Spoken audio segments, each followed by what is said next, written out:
Welcome to Crappens. Don't wait a week for a new video. Join our Patreon at the Crappens On Demand level for instant recap access. Link in description. Enjoy the show. Well, hello and welcome to Watch What Crappens, a podcast for all that crap we love to talk about on ye old RHOBH. I'm Ronnie, and that's Ben over there. Hello, Benoons. Hi, Ronnie. How are you? I'm feeling pretty good. How are you doing today? Feeling great, you know. Riding the wave of a good old-fashioned Beverly Hills dinner party. One of the best franchises to do that. Yeah. It really is. It's shockingly a good season. I really thought this season was going to be in trouble because we didn't have Rinna there leaking everything like all the other seasons. By the way, I called a long time ago that shit was Rinna. So if anybody would like to send that gold medal to my house as an award, I'm here waiting for it. Okay, because Ronnie called that 2 seasons ago, 5 seasons ago. Puppy, apple puppy juice ago. That's when I called that. So anyway, guys, welcome to the show. Just wanted to open with saying I'm right. That's a fun thing to say. Also, we're on demand today. So if you want to watch this video, do it. It's on Patreon. No one's stopping you. Lots of bonus episodes, fun stuff. Thanks to everybody who supports us over there. One thing I just want to announce today is last week we were talking about Kyle, and I was saying, God, it's so weird that I don't hate Kyle. Like, I was noticing this trend in me that my rage was low while I was watching Beverly Hills, and it felt weird. I just wanted to announce I'm much better now. Fuck Kyle! Yeah, Goodbye, same. Kyle! You suck! Boo! I was literally yelling at my TV, you suck, stupid Kyle, throwing things at my TV. The rage was just roiling over, and you know what? It felt fucking amazing. So thank you. Yeah. It's so funny that you said that because I felt the same way. I felt like every time I make a proclamation this season, then something happens that makes me be like, ugh, I was wrong. You know, like Kyle. I was like, Kyle's not annoying me that much this season. But then like last week and this week, I was like, ugh, fuck Kyle. It's like as usual, Kyle. Also, I really enjoyed, by the way, the Garcelle scene this week where, you know, earlier Ray and I were talking about like, yeah, when Garcelle's like home scene started up, I'm always like, but then I liked her scene with her son. So I'm like, I think I just have to stop making, you know, proclamations during the season. I'll just wait till the end of the season and just like go opinion episode every day. to episode. Don't worry about it. Yeah. We don't need to make huge, you know, statements. You don't need to be consistent.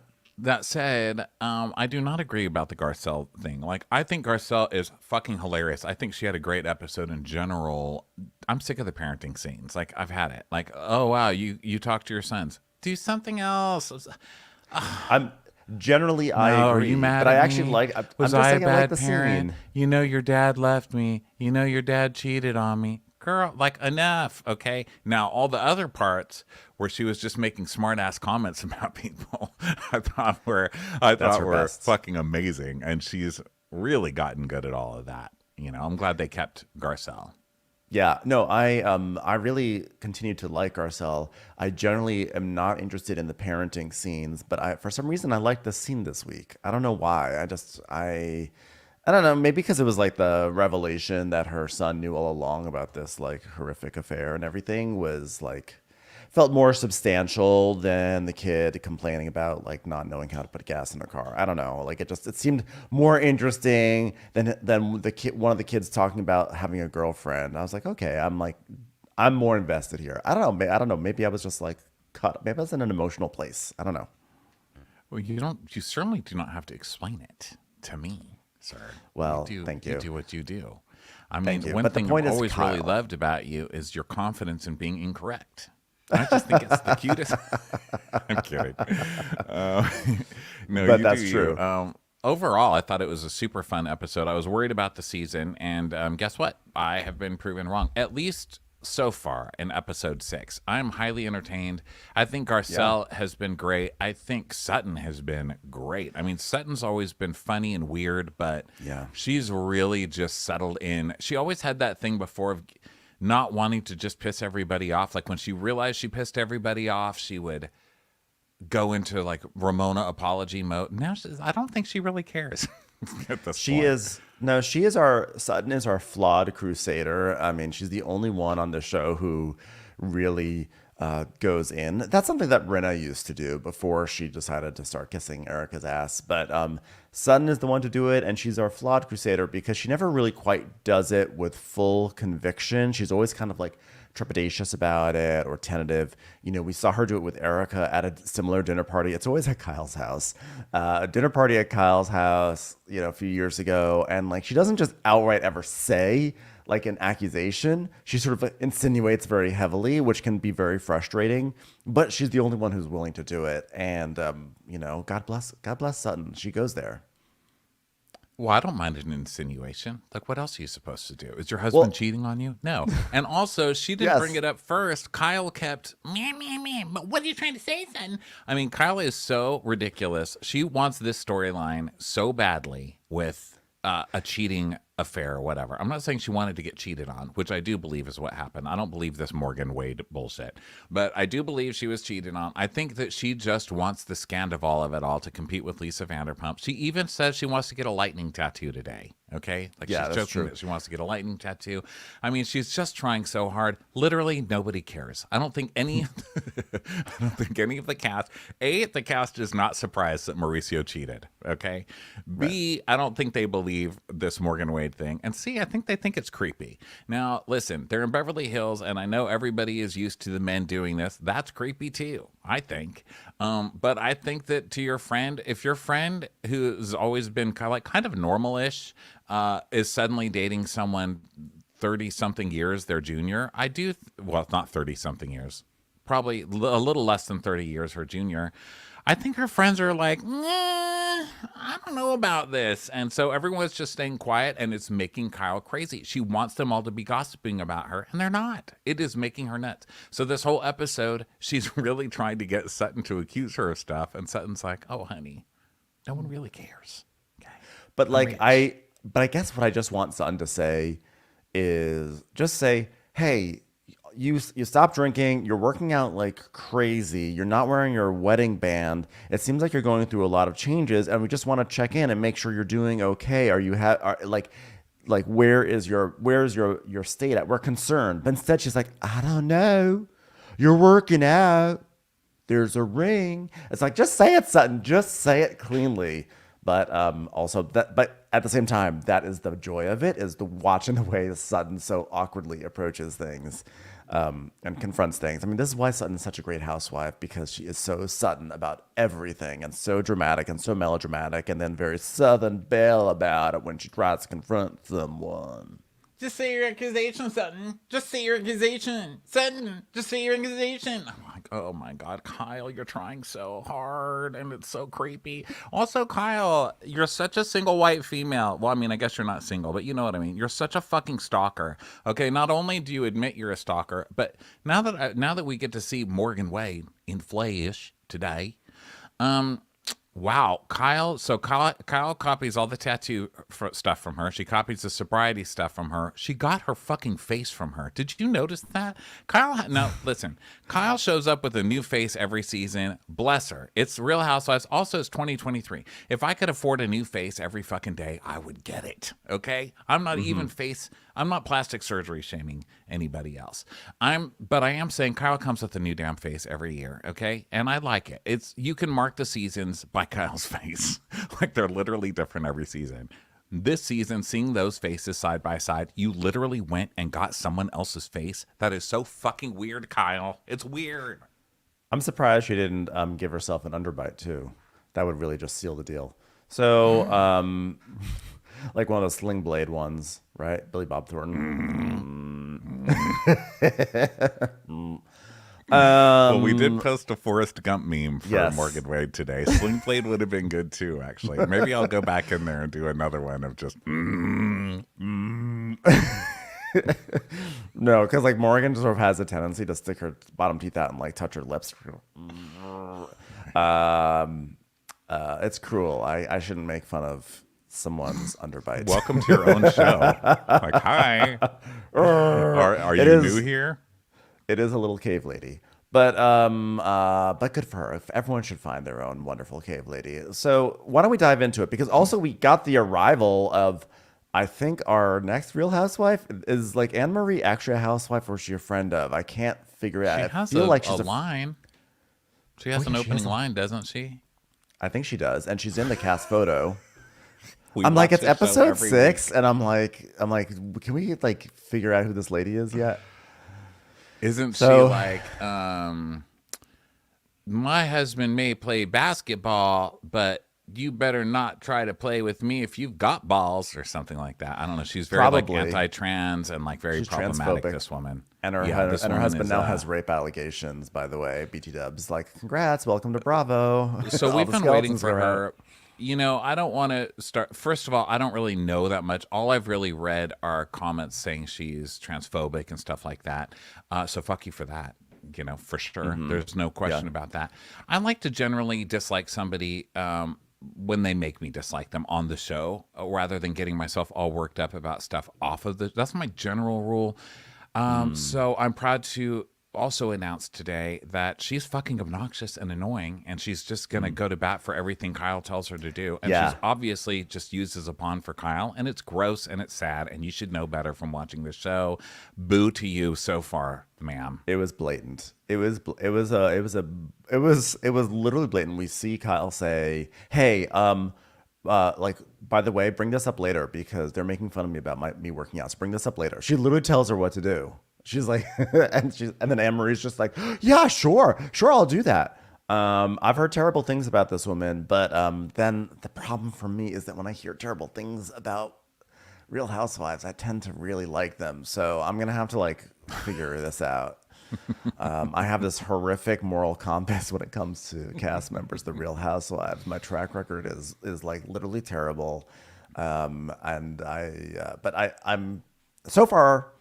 I can't even pass a judgment on her. All I can say is that I was pretty like I thought it was it was pretty lame how blatantly she was just, you know, just being totally blindly team Kyle. Yeah, But that's sometimes how it works. Kyle's A lot of times butt. new housewives often start off on like a team and then they immediately jump ship. I mean, we see that with Monica on Salt Lake City and like a million other housewives who've been brought on. What's her face? Margaret, brought on by Siggy to New Jersey. Like, that's like a very classic thing. You get brought on by one person and then you turn and attack them. And then it's a thing. So who knows? Who knows? I guess time will tell. Okay. So we open at Kyle's house. Thank God it's sunlight and we don't have to look at that pink lighting and the fluorescent lighting in her house. Geez. Her house is lit just terribly. Yeah. Wow, I'm really back on the Kyle train. Feels good. Yeah, So yeah. Dorit and Crystal come over, and Kyle's like, "Oh my God, you guys, my kitchen is like so unorganized. Like, I need to hire someone to like help organize things, but like I can't deal with mail, you guys. Like, I only like I don't even open checks. Like, I just would like to open checks. That's really all I want. Like, I need a business manager now." It's like Kyle is cracked out of her mind. That's another thing. Do you think Kyle's cracked out of her mind? I did not pick up necessarily on cracked out of your mind energy. I just got deeply unhappy energy, basically. So that could be one and the same. So Dorit's like, "You should have a business manager. What with all the business you're doing?" And Kyle's like, no, I don't have a business manager. Like, I'd be much better with my spending if I had a business manager. And it's like, "Well, no, it doesn't help you with your spending." And then Dorit tells us, "Our business manager tells me, 'Stop shopping, Dorit.' And I just don't listen. And suddenly it's like the line is like, 'What? It's a bad line. I'll call you later.' And then I go and I buy curtains for nearby Buco de Beppo. I can't help myself." Jeez. So then Kyle brings up that Garcelle and Dorit seem to end fine after the party or whatever when Garcelle... Oh, because we didn't recap last week. No, we didn't. Oh my Larsa God, Pippen was on. This is going to be 9 million. Here's what you need to know about last week. Garcelle had a premiere for a movie that was on Lifetime where they totally showed the ending of it. So thanks a lot. And then Larsa Pippen showed up out of nowhere, which a lot of people were like, there should have been a trigger warning if Larsa Pippen was going to show up. Larsa really picking up where Vicky Gunvalson left off in terms of problematic cancer storylines. Good for her. And there were other random people. Denise was so there. she's trying to lie about somebody having cancer. Like, she's terrible. Vicky was at least lying about somebody not having cancer. Yeah. Larsa's like lying against an actual victim. Like, Larsa remains just fucking a waste of flesh. I mean, she's just a horrible human Larsa's the being. worst. Larsa's terrible. And I will She's a never great forget villain, to but back when terrible. we were doing this podcast as your other video show. It was your show, Housewives Hoedown. And we first started talking about season 1 of Miami, and we played that game like, who's worse, a Nazi or Larsa? Like, we're just doing like, what's worse? And picking the worst things we could think of versus Larsa. And, Larsa won every time with 100% of the vote. Now, granted, we were the only people voting as well. But I will always remember the question was, what's worse, Larsa or the economy? And we chose Larsa over the economy. And that was like 2008-9. It was, like literally people were like losing their homes. We're like, Larsa is worse. Larsa's worse than foreclosures. Larsa is worse than predatory lending. Larsa did us more wrong than Fannie and Freddie or whatever the fuck. Yeah, fuck her. Okay, so back to this. Larsa was there. Also, we learned that Garcelle has some extremely problematic housewives friends, right? I think in general. Wasn't she friends with a couple of doozies that were there last night? I can't remember. I just remember Larsa, and I remember that Byron Allen was there, and they didn't even give him a chyron. I'm like, he's kind of like a mogul, and they just didn't even bother. But I can't remember who. There were some random ones there, but I don't remember any of them because it was the night before Thanksgiving. Who else was there? Honestly, I don't really have a great memory of it either, but I do remember cringing. I was like, oh my God, Garcelle. Oh God, Garcelle, you hang out with her. Wasn't Marisol there? Wait, who is Probably. There were a few people that I was like, Cynthia there? No, Cynthia wasn't. Well, Was Cynthia, there? I love Cynthia. Yeah, she's not problematic. She's here tonight. Okay. Anyway, so they go to class. So they're talking about blah, blah, blah. Who cares? So then, okay. So also what happened is Garcelle pulled Dorit aside because Garcelle had done that thing a few episodes ago where she's like, I don't feel safe bringing my children around you. And Dorit's like, get over it. It's a year ago. A week before she had her storyline of, how can you not understand that I've got PTSD from a year ago? Like just not getting the irony there at all, or the hypocrisy, I guess I should say. So Garcelle had a talk with her, and Dorit, to her credit, did not call Garcelle a bully or accuse her of yelling, which I think is the first time. And she didn't even say the word jabbing. Little jabs. Jabbing. It's like jabbing. Lots of jabbing. Lots of jabbing. Bullying jabs. Jabs and bully. Gee. And also we got, also Dorit, anyway, just to finish that, Dorit was just like, I'm sorry. Like she was smart enough to just say, you know what? You're right. That was fucked up, and I'm sorry. I was impressed.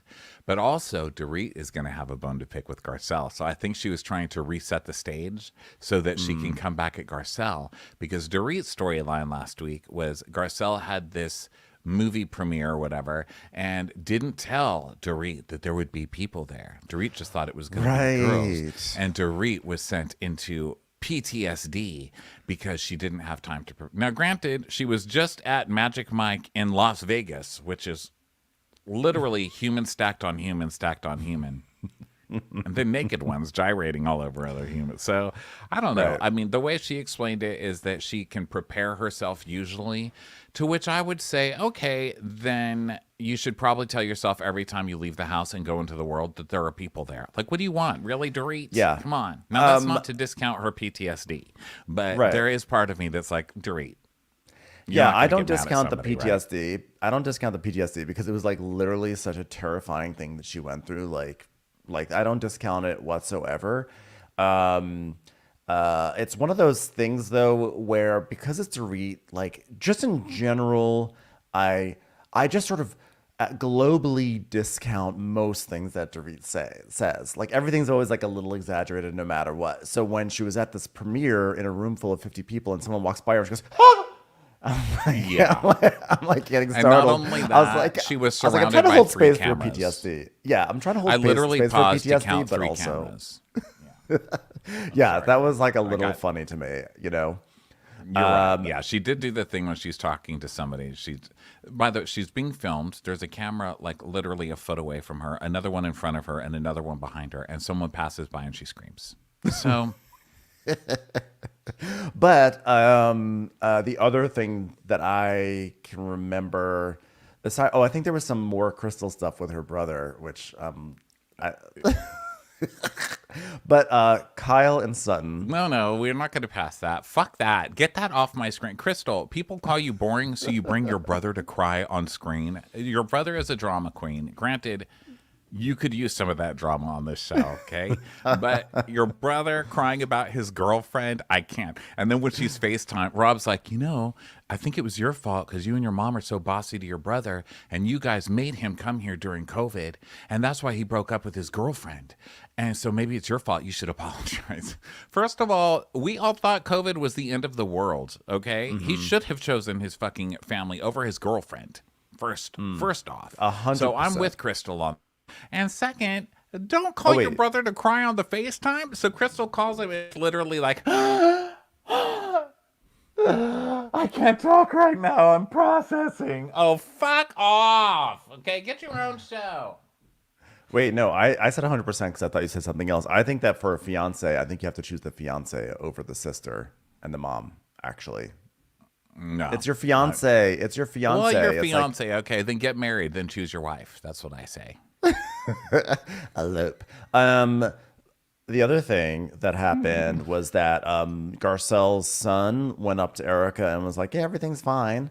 And Erica's like, "That's a closet." And then she's like, split her legs, like, "Free tickets to my show." Just kidding. But he said that, so they're all good. Garcelle was like, "Well, I would have liked it if Erica had gone up to him, but that's fine." Haha. And then the other thing. I mean, there was obviously a big Kyle and Sutton thing, which we're probably saving for last. The other thing was, I think Erica's mom came to visit and drove Erica nuts, which was funny to see. I enjoyed that. But yeah, basically, Team Erica's mom, by the way, in that one. Yeah. What an asshole Erica is. Yeah, she was an asshole. Yeah. Because Erica's mom was like, I liked when Erica's mom was like, "Yeah, so how many times did you go to that firm, Tom's firm? I'm not wearing a wire or anything. How many times do I speak into my lapel?" She's like, "Mother, I do not want to speak about this right now." And she's like, "Mother, did you do the dishes?" My mother would be like, "Oh, no, here's one. Here's a dirty spoon in the sink," and gouge my eyes out with it if I ever asked her if she did my dishes. Who are you? Who raised you? But you know who raised you? That lady, until you ran away to some like Hooter. Well, not Hooters. What was that place called? Bada Bing or something, or the it was the original Bada Bing, right? It was like Flippers or Flashers Flippers. or Flackers, Whiskers, Whiskas, Fancy Feast. So the big thing though is at the end of the episode was that Sutton and Kyle have like a sit down moment at this premiere to try to clear the air because of the Naimum fight that they had, where Kyle then ran off into the rain afterwards. And basically, Kyle was being like very obnoxious. Like Sutton was just, if my recollection was that Sutton was trying to be like, "Hey, like, what was going on that night?" She was trying to clear the air, and Kyle was like, "Meh." And Sutton says, like, "You treat me like a little sister." And Kyle's like, "No, I don't. And you should be so lucky. So lucky.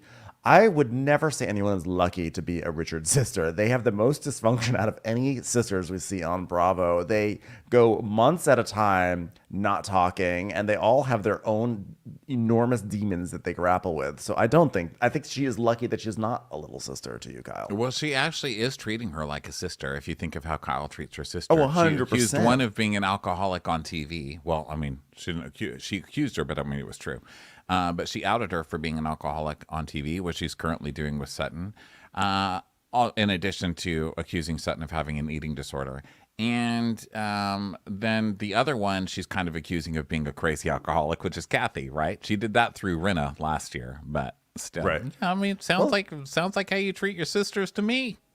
Yeah, I mean, Sutton is in the role right now of sort of like big sister, actually. Sutton feels like she's being treated like a little sister, but actually Sutton is in the role of big sister, big popular sister. And Kyle struggles with people like older figures. Not when I say older figures, I don't mean like age-wise. I guess more like authority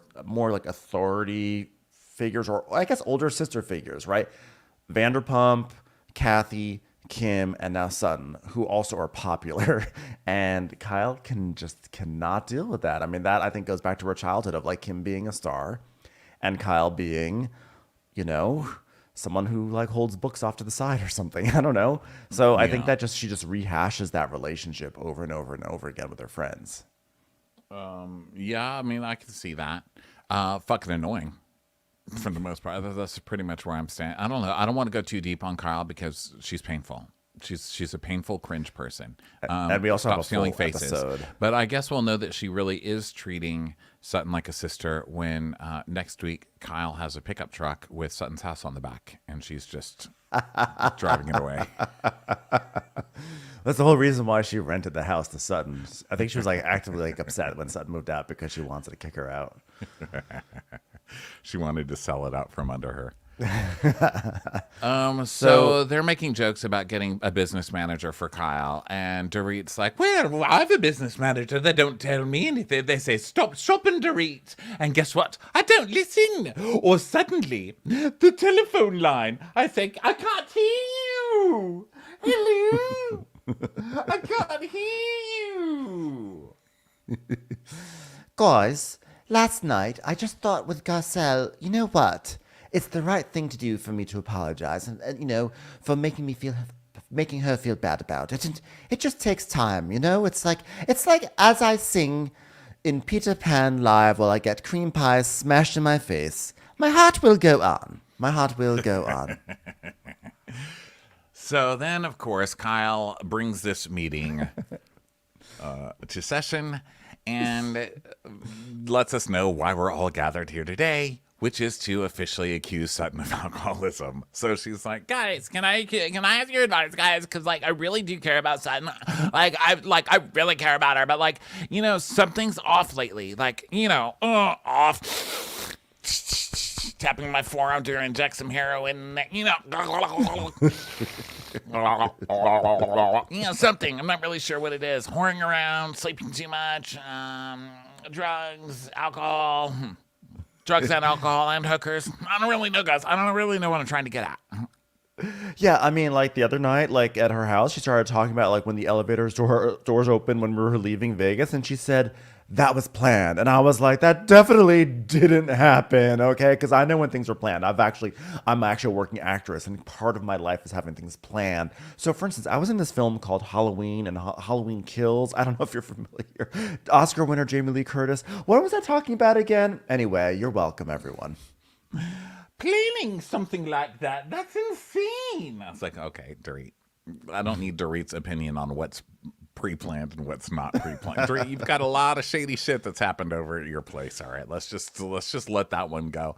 So Dorit is saying that's impossible. No, I think it's unlikely, the elevator timing. I do think that the plan was, now that I think about it, because I think you were right. You were saying last week, how do you time an elevator to get there right as they're getting to the elevator? I think that's especially true. Those massive places. But I do think that Erica texted those guys and was like, we're going down. And they were like, okay. And they were going to have this. I do believe that was planned. I think they just lucked out that the elevator happened to stop there. Because it's also weird that they would go down at exactly the same time to go be in the lobby for this guy to confront Sutton. Also, by the way, this speaks volumes to... I'm glad I made such an emphatic statement there. I was like, that's what I believe. Go ahead. We're making really important points on this podcast today, and my important point is this. I feel like universally, I think we all know the universal reaction to when an elevator door opens up and there's someone you know that's in the elevator door, and even though they're one floor above, it could be a 3-story building and they're 1 story above, and they're there, there's always this moment of delight, oh my God, how are you? That's funny. Come on in. Even when, Ronnie, we do it all the time when we're in hotels together. This happens all the time. And we're like, hey, meet down in the lobby in 5 minutes? Sure. And then 5 minutes pass, and I get into the elevator, and the door opens on your floor, and you walk in, and you go, how are you? It's always this delightful surprise. And I think it speaks volumes to Erica that instead of having a moment of delight, she turns it into a moment of acidity. Hilarious acidity. I mean, honestly, it was very funny, but it was acidity. And I think that speaks to her character. Acidity and pre-planning. Okay, so that was my really important point that I had to make. So they do this whole, Kyle does this whole impersonation of Sutton doing an impersonation of Erica doing something. And Dorit's like, well, I've been there. Kyle goes, oh, yeah. And then she said, like, defend your friend, Kyle. Defend your friend. I mean, she's so aggressive. Like, every time I would say that, I would think, like, literally, she would, like, bite my head off, like, in a different way than, like, it was just, like, it was mean. It was mean. She was so mean to me. That's Kyle's thing. Oh, my God. That's so mean, you guys. That is so mean. I can't believe you're so mean to me right now. Kyle, you stole your sister's house. So Dorit's like, I mean, I've been there. I mean, in an elevator, that is. But she goes from 0 to 60 really quick. She'll be like, and then all of a sudden she does like a Sutton impersonation that's surprisingly good. She's like, oh my God, my reputation and my morals. And what do you mean? In literally the same sentence. That was a really good impersonation of her, I thought. And so Carl's like, why do you think that is? And Dorit's like, well, I'll just go and say it. Sutton's a drinker, isn't she? She's somebody. I wouldn't be surprised if she pours a little vodka in her coffee in the morning. Am I right? I mean, she probably uses vodka like Dorita, like PK uses Doritos in his coffee. I love that they are like scandalized that a Southern belle divorcee who's rather delicate in disposition actually leans on alcohol. Like, yeah, that's I think why we've all liked her. So then Crystal's like, okay, Dorit, says the woman who has 3 carcasses out in her cocktail that the entire world knows about. Which is true. Yeah, but I mean, there is a drink between having a cocktail and being drunk. And, but my thing with Crystal is she doesn't really say that. She says it to us, but then to them, she's like, well, everybody talks about her drinking, but like, I'm terrible at gauging because like, I mean, she always seems sort of fine, unlike my brother who's really sad. Right? So anyway, like you're also used to it, like vodka makes some people like very, very mean, you guys, like really mean. And Crystal's like, I mean, just because Kyle stopped drinking yesterday, I mean, doesn't mean suddenly she can have all these judgments. Yeah, that's the quitting drinking crew. I think it's like people who have found Jesus that week, or keto, or stopped drinking, or like CrossFit, the same.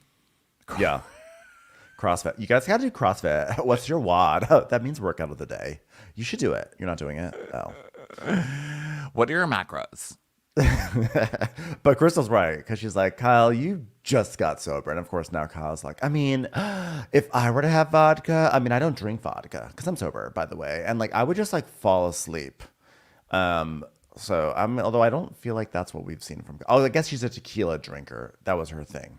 So then Crystal's like, well, maybe Kyle's just jealous that Sutton can hold them down. So Dorit's like, okay, so what do we do with Sutton now? And Kyle's like, well, like I want to repair it because like she's worth it. Like I really care about her and stuff, you guys. But like I'm gonna make the effort. I just want it to be like, when she's not drinking, Kyle, or drugging or whoring, whatever it is. I mean, I'm her friend, so. Yeah, Kyle's doing this whole thing like, just got to make sure we find her at a moment when she's calm and not agitated. Like, she's just so... Well, normally I would say she is, like, really gaslighting the situation. But to be fair, when you do think about Sutton, there is some truth to it. Like, you do have a small window when Sutton is just, like, chill.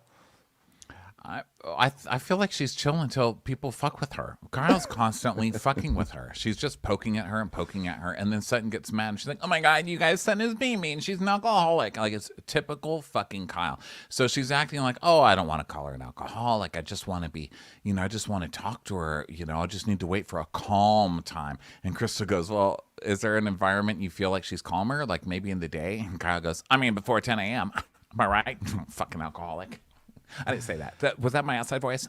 It is Kyle's habit of calling out alcoholism. I mean, isn't that like the crux of you're a goddamn alcoholic?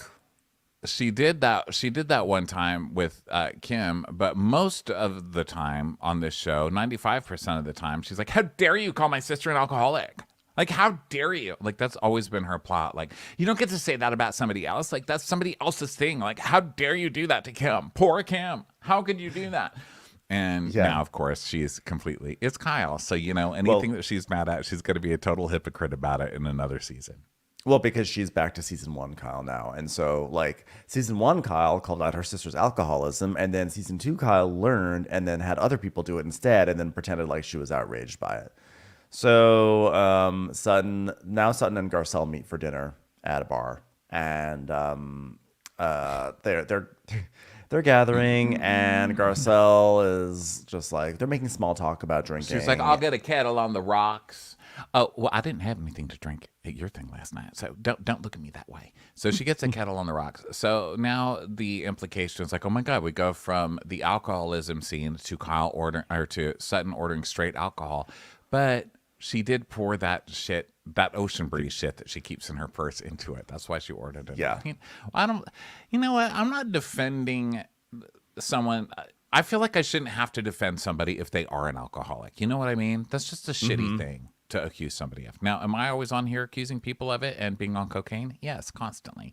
But I'm not, it's not my real friends. Like, I just don't think that's right. Like, unless she's crashed into somebody or in case she's like ruining her life or something. But like to just get in a fight with somebody so then make the whole season about how they're probably an alcoholic. That's just shit. I don't like that. Right. And Kyle is invoking this basically because Sutton had the balls to actually say to clap back at Kyle for Magic Mike. Basically, this is all from the Magic Mike thing. And now Kyle doesn't like being accused of being a bad friend, so now this is what she trots out with. So Garcelle, they're talking about the night before. There's some like jokey stuff about Sutton eating bacon, like, oh God, she's a vegetarian. Oh my God, ha ha ha. And Garcelle's like, well, last night I couldn't have been happier. I mean, first of all, with the turnout, I mean, the fact that I had over 100 people there. I mean, who were you surprised to see last night, Sutton? And Sutton's like, oh, Jerry O'Connell, the way he kept on mentioning girls are like this and boys are like this. Have you ever noticed that men don't like doing shopping, but girls love to shop? God, I love when he brings that up. I think this is the first person I've ever heard say they're surprised that Jerry O'Connell showed up somewhere. Like, wow, there was a Housewives event and Jerry O'Connell showed up. I'm completely fucking shocked. What a surprise. Wow. So they're talking about how cute he is. And then we start with Erica. Garcelle's like, how are you and Erica? And she's like, well, I just saw her for a brief set. You know what? We don't have anything to talk about. I mean, it's Erica. What are you going to talk about? You know what I mean? She lets all her talking be done by spreading her leg. You know what? I just don't read that language. I just don't read it. I'm too educated. I just don't get it. Yeah, I mean, that was wild. I mean, the elevator doors open up and there they were. And so I goes, you know what? I said the same thing to Kyle. And Garcelle's like, and what did she say? Well, she defended Erica. I mean, and you didn't get upset by that? I did get upset because that's about me and Erica. And it has nothing to do with Kyle, and Kyle and Sutton, us, our relationship. And I think she feels the need to, what is the word, insert herself almost like a dildo into a vagina, like a real lesbian kind of insertion. You know what I'm saying? And that was just a bit hurtful last night. And then we get the flashback to the little sister accusation. Like, you treat me like a little sister. And Kyle being like, I do not. Don't flatter yourself. And Sutton's like, yeah, I mean, listen, all I said was a lot of times when you lose weight and you exercise, there's just something else going on in your life. You know what I mean? I think that's true. Yes. And especially in single people, like when you have been cheated on, you get your revenge body. It's literally called a revenge body. Okay. It's not like anybody's making anything up. But it could also be eating disordered, or it could be copying this lady who you're now obsessed with, like a fucking crazy person, and just doing everything like she's doing, including getting your face just like hers. So, well, but the other thing is that it's not just about like deciding to get sober or to get into shape. Those are both actually really like healthy, good things to do. But it's like all of a sudden the tattoos and all of a sudden the wedding band not there. Like there are several things happening all at once, that are like raising eyebrows. And it's not just like, it's just weird that Kyle, who's always been very conspicuous about her jewelry and like she's pining after other people's jewelry and flaunting whatever she has, all of a sudden she's putting it in the bank. It wasn't Dorit getting robbed that caused her to put her jewelry into the bank. That wasn't it. No, it was just she decided to put it in the bank for no reason. So it does feel like something's going on with Kyle, and it is definitely a midlife crisis. Well, and now that we've seen this, now that we know what's going on because of social media and Page 6 and music videos that Kyle's making with Morgan. Ooh. So now that we know all that's going on and we know about Morgan just from reading about her and that she's obsessed with working out and that she's sober and that she has tattoos, like it makes more sense to see Kyle doing that. But Kyle is literally taking on a whole new personality of somebody that she's copying. So these people who don't know this are like, what is Kyle doing? Like, since when does Kyle work out 3 times a day? Since she's found someone else that does it that she wants to emulate. That's exactly what Kyle's always done, you know? Yeah. She's always been jealous and tried to copy what everybody else does. I mean, listen, it all one of the more recent examples in like a show of hundreds of them is that fucking swing in her backyard. That's just like the Make-A-Wish, the Wish version of Vanderpump's swing in her backyard. You know, it's just so Kyle. And of course it makes sense because we see that she's copying someone. But these people don't know it. They're just like, who just starts out of nowhere working out 3 hours a day? It's not normal. Right. So, they're talking about Kyle's ring now, the sapphire and diamond ring. And so then we see a flashback of Kyle FaceTiming with Sutton and Sutton saying, "Did you get a new ring?" And Kyle saying, "Oh, look at you, little Miss Detective. This is a new ring. Yeah, you love sapphires. That's why you noticed it." And Sutton's like, "Well, I don't miss much. But by the way, if there's anyone who's a detective, it's Kyle. Kyle is the one who has the like Terminator eyes to everyone's jewelry. Every single season, she's like, "Oh my God, is that like a 3-carat ring? Oh my God, let me look at that. Let me look at that." I mean, every single season. And now she's acting like Sutton is the one who is sort of like, "Oh my God, you're crazy for looking at what's on my ring finger right now." Well, it's not only that. How can she not see it? I mean, let's remember, this is a FaceTime call. And Kyle is talking like this to Sutton. Hey, she's got like her hand up on her face. She's like putting her ring right in the fucking camera of the phone. It's not like some subtle thing. Kyle's like, "Hey, what's going on, Sutton? What's going on?" Her little tongue just sticking out. Still getting that quarter of her mouth. It's like Alien. Holding her fucking ring up right to the FaceTime. The FaceTime can only get this much of the screen. Kyle's obviously waving it up there. And then later when they show her being caught by the paparazzi, she's literally holding her hand up to like get the shot. Come on. There's a lot of Kyle's hands in this episode. There's a lot to take in visually. So Garcelle is like, "Oh, well, I don't even know like how she even noticed that Kyle was wearing a different ring. I mean, I never pay attention to that. The only time I notice jewelry is when after the robbery, Dorit still had hers, and then all of a sudden she just sips out." I was like, "Oh, that was like," I love a drive-by shade. You're not expecting it about like someone who's not in the scene and not involved in the scene, and then just out of nowhere, you're like, "Oh shit." It's nice to hear somebody on the show actually say something because it's always been talked about on the internet, you know, but no one on the show really says anything.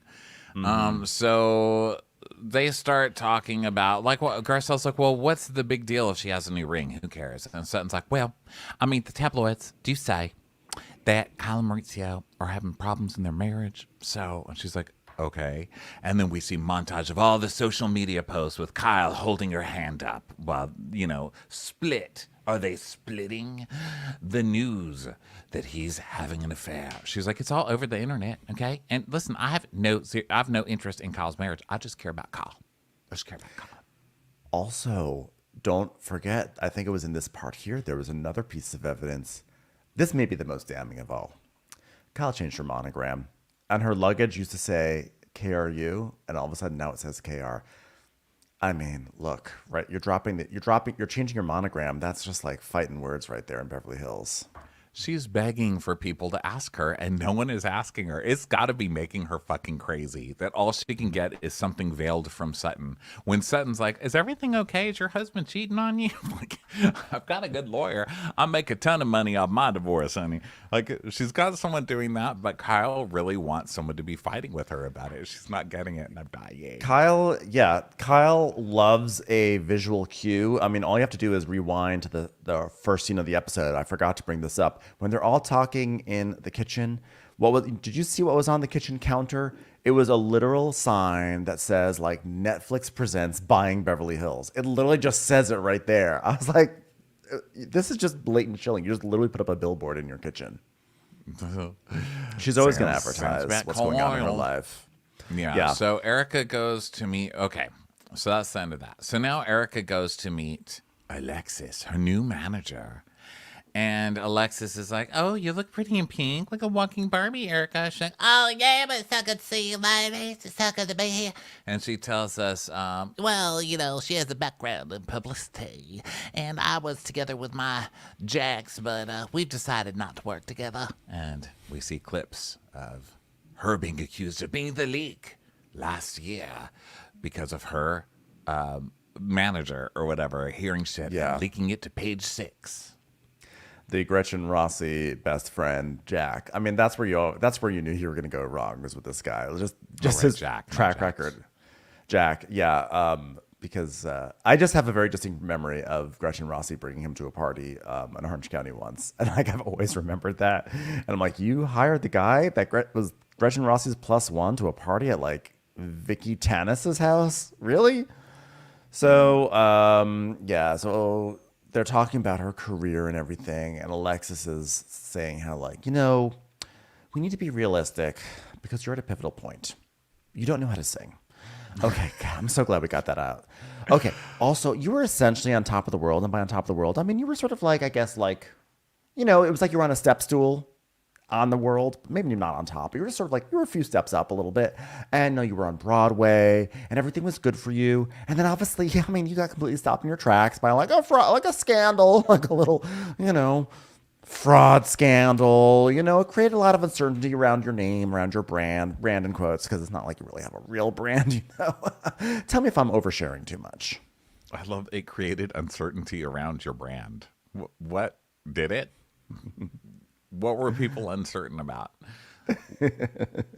She had those gigs because Tom was out there buying gay clubs out for her to go in there and perform at that. Like, everybody knows that at this point. So it's so silly. But she's getting the hard talk from Alexis.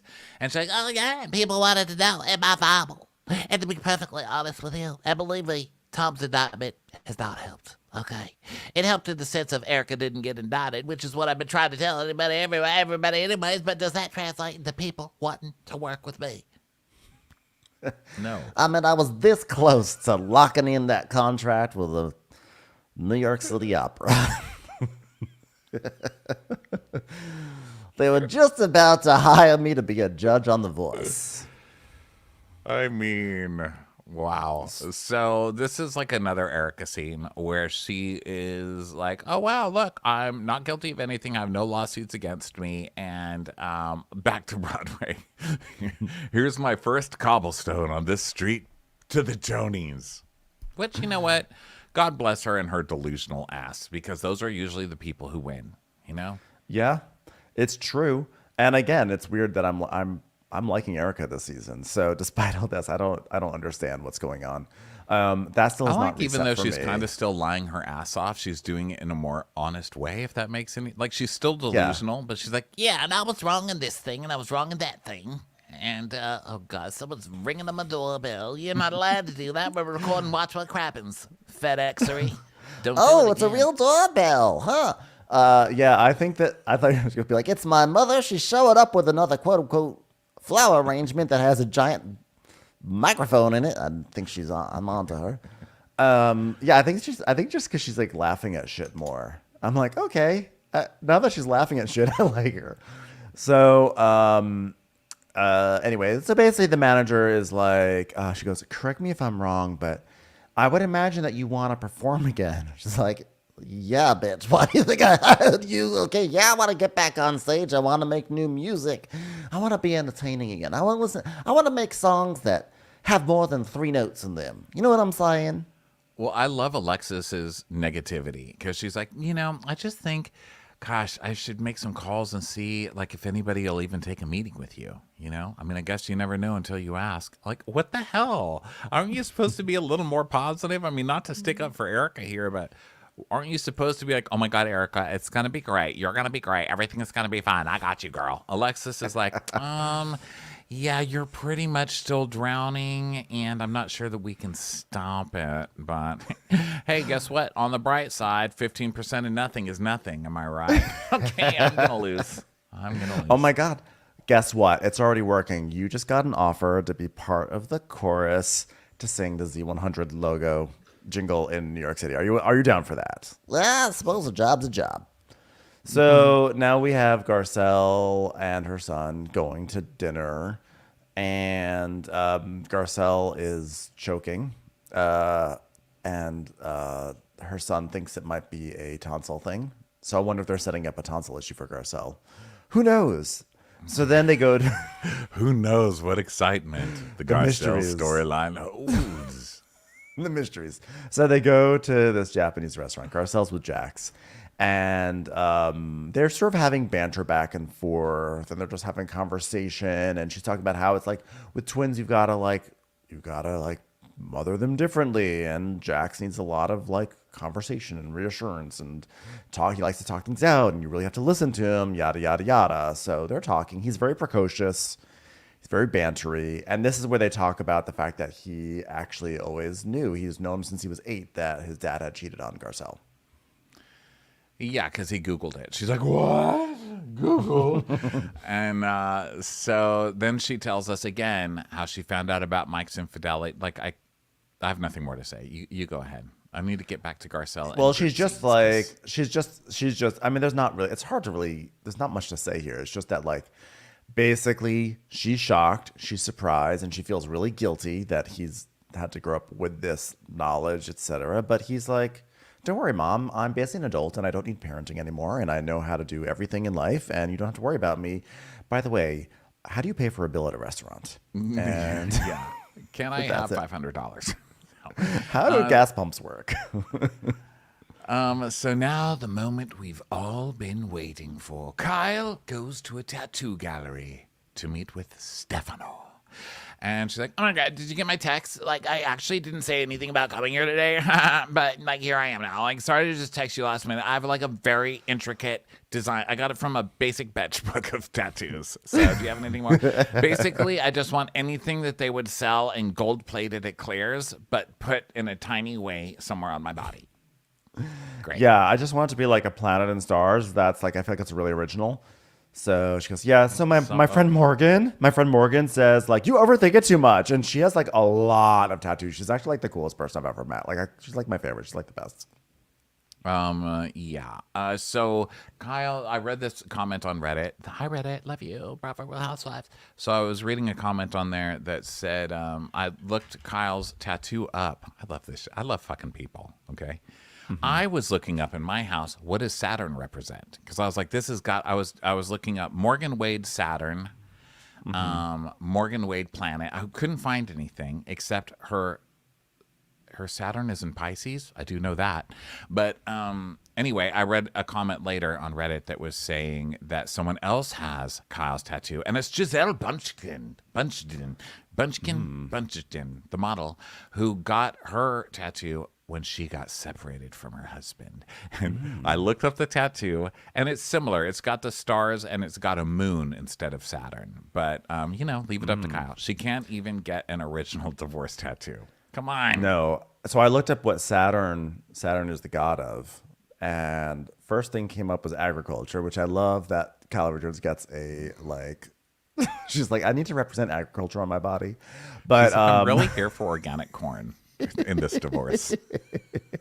She's like, now that Shakta's closing, I need to carry on the torch. But of course, the gods all stand for different things, right? Like multiple things. So according to this blurb from Wikipedia that shows up when I do Google, It says Saturn was described as a god of time, generation. By the way, I don't think that I don't think Kyle wants anything to do with time on her body. I think she's actively working against that. Generation, she is generating new looks and experiences. Dissolution, everyone. That's marriages. Abundance, she loves abundance. Wealth, she loves wealth. Periodic renewal and liberation. So I think the keywords there: liberation, dissolution. That's I think that right there. Like if anyone on this cast had done like the basic research that I just did, they would have like literally had all the evidence that they needed. Well, here's another one.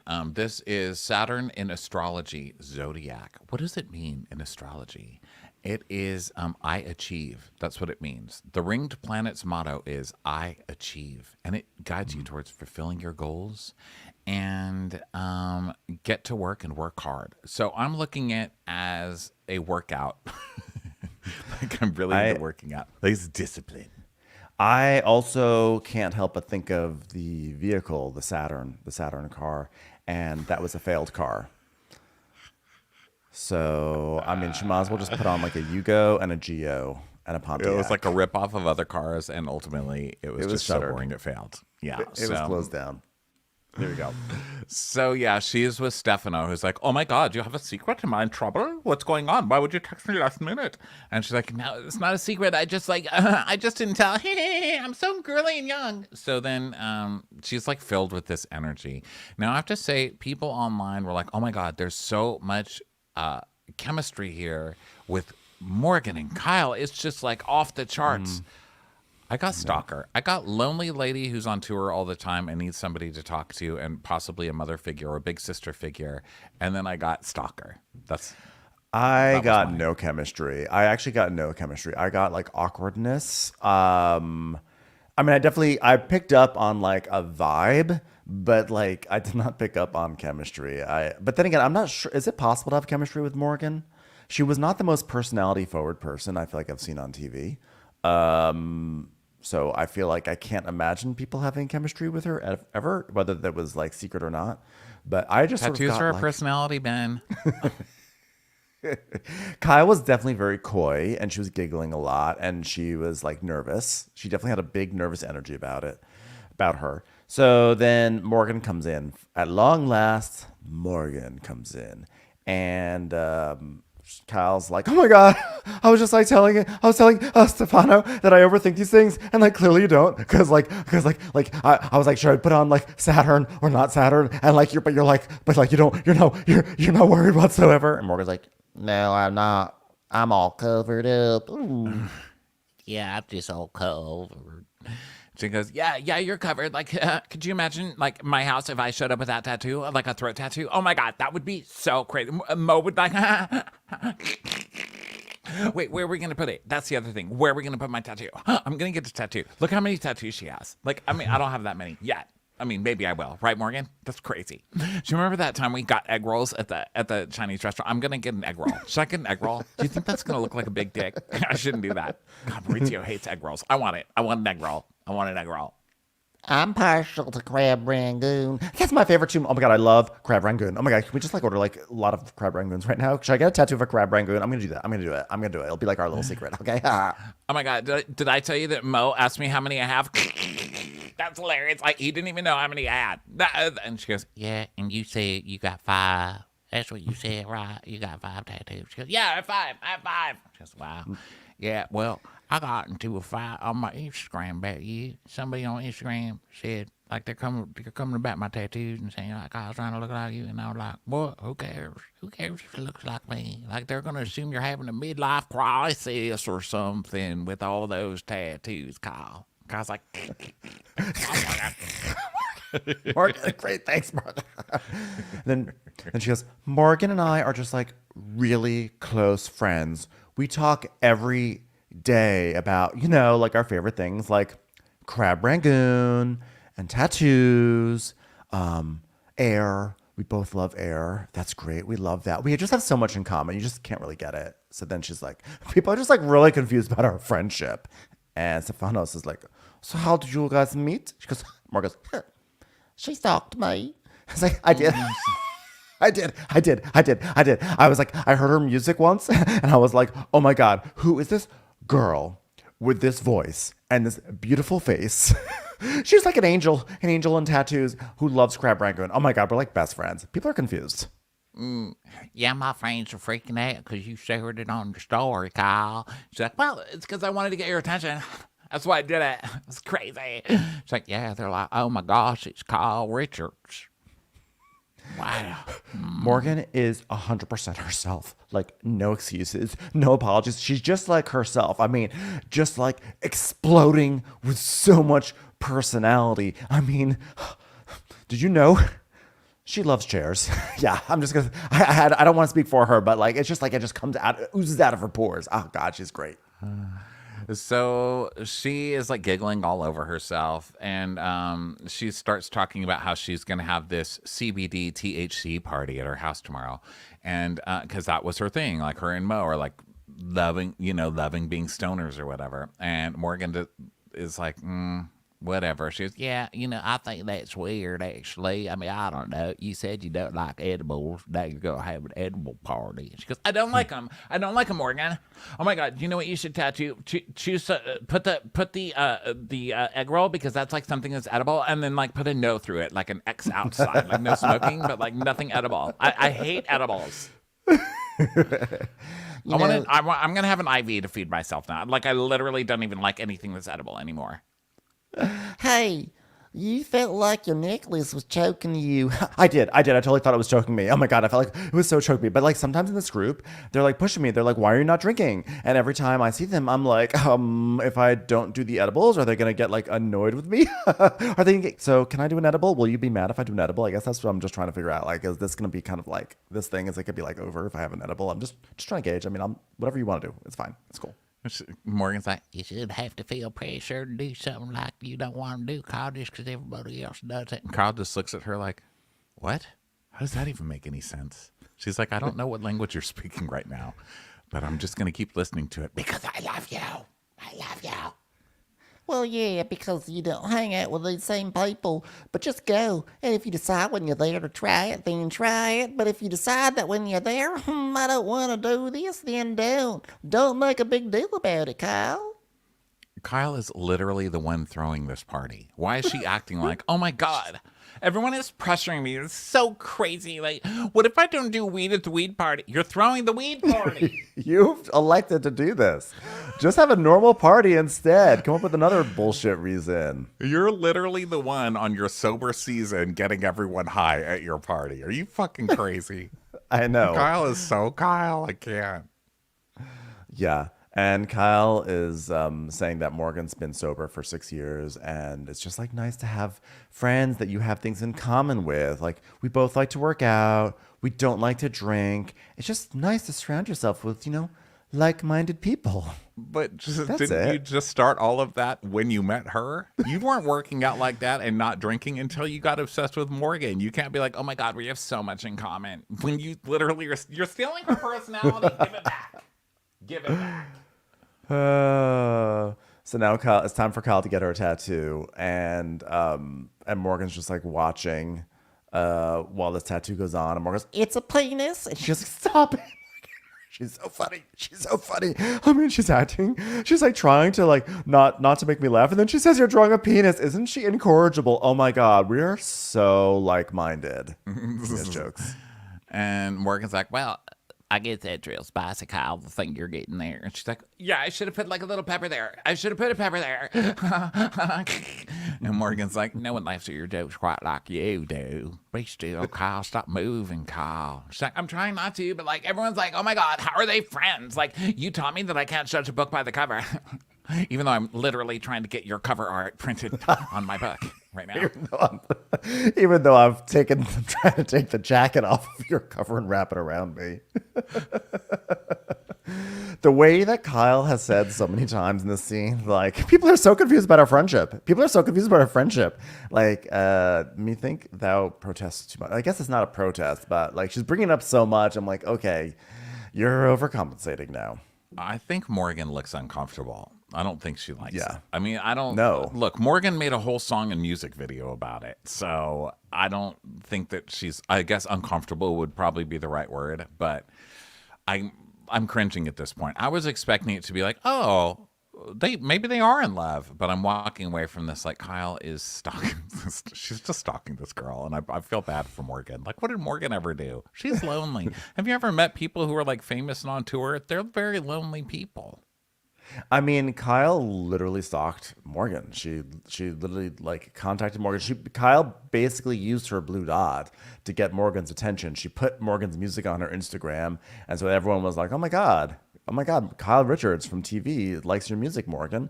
I don't know if was Morgan Wade established before Kyle Richards. Did she have like a significant fan base or like whatever, or has this been her big breakthrough moment? Because I don't know. I enough think she about was her. up and coming. Like she was opening for big groups, and I mean, she's been around a little while.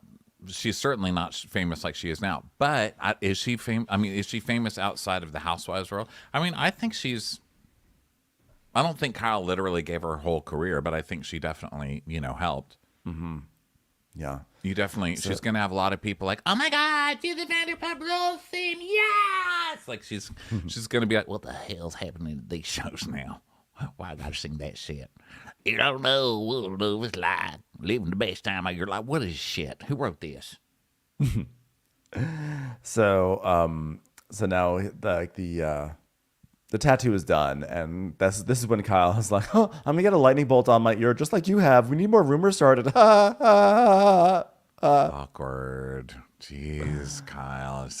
So Kyle is. So Kyle returns home, and all the dogs are sleeping, and Kyle walks into Mauricio working in that office, and she sees his book, The Deal Maker. Yeah. And he's like, "Hey, so you haven't read the whole thing yet?" Because she's like, "Oh, I haven't read it yet." And she goes, "Yeah, you haven't read it yet? Like, I sent you the whole book. So why have you not read it yet?" Well, just comes in the office to try and start fights and get Mauricio to care. Like, I feel like she's trying to do to Maurice, as Kim would say. I think she's trying to do to Mauricio what she's trying to do the audience, which is make us care, and he just doesn't. She's like, wow, hey Mo, guess what? I haven't read your book yet. Haven't even read it. You read a book? How would I know? I haven't read it. He's like, come on, though. Why don't you read it? She's like, it's on the computer. I don't read computer books.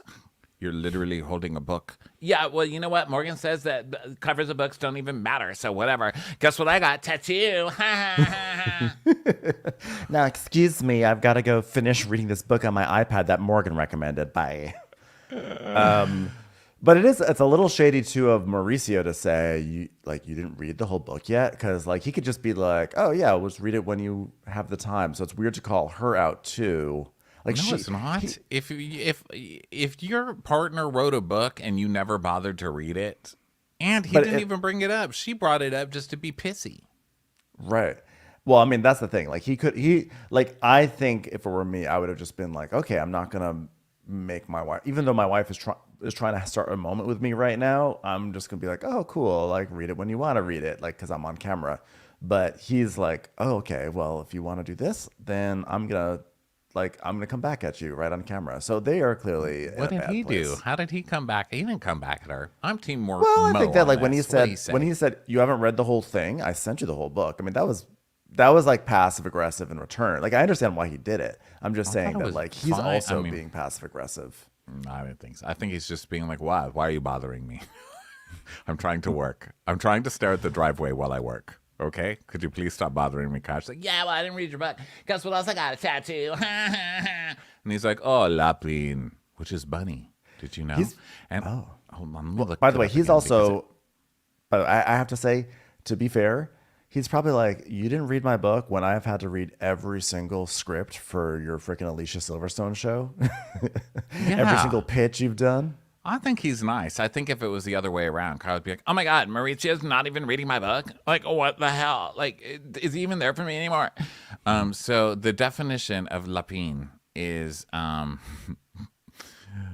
rabbit, one, or two, a rabbit, especially when trimmed or dyed. Hold on. Where did I see this? It's a castrated. Where is it? Oh, lapine. This is from Merriam-Webster. The meaning of lapine is rabbit, specifically a castrated male rabbit. Isn't that a nice nickname for your wife? Lapine. It's also the last name of the person who wrote the book Into the Woods. Into the Woods.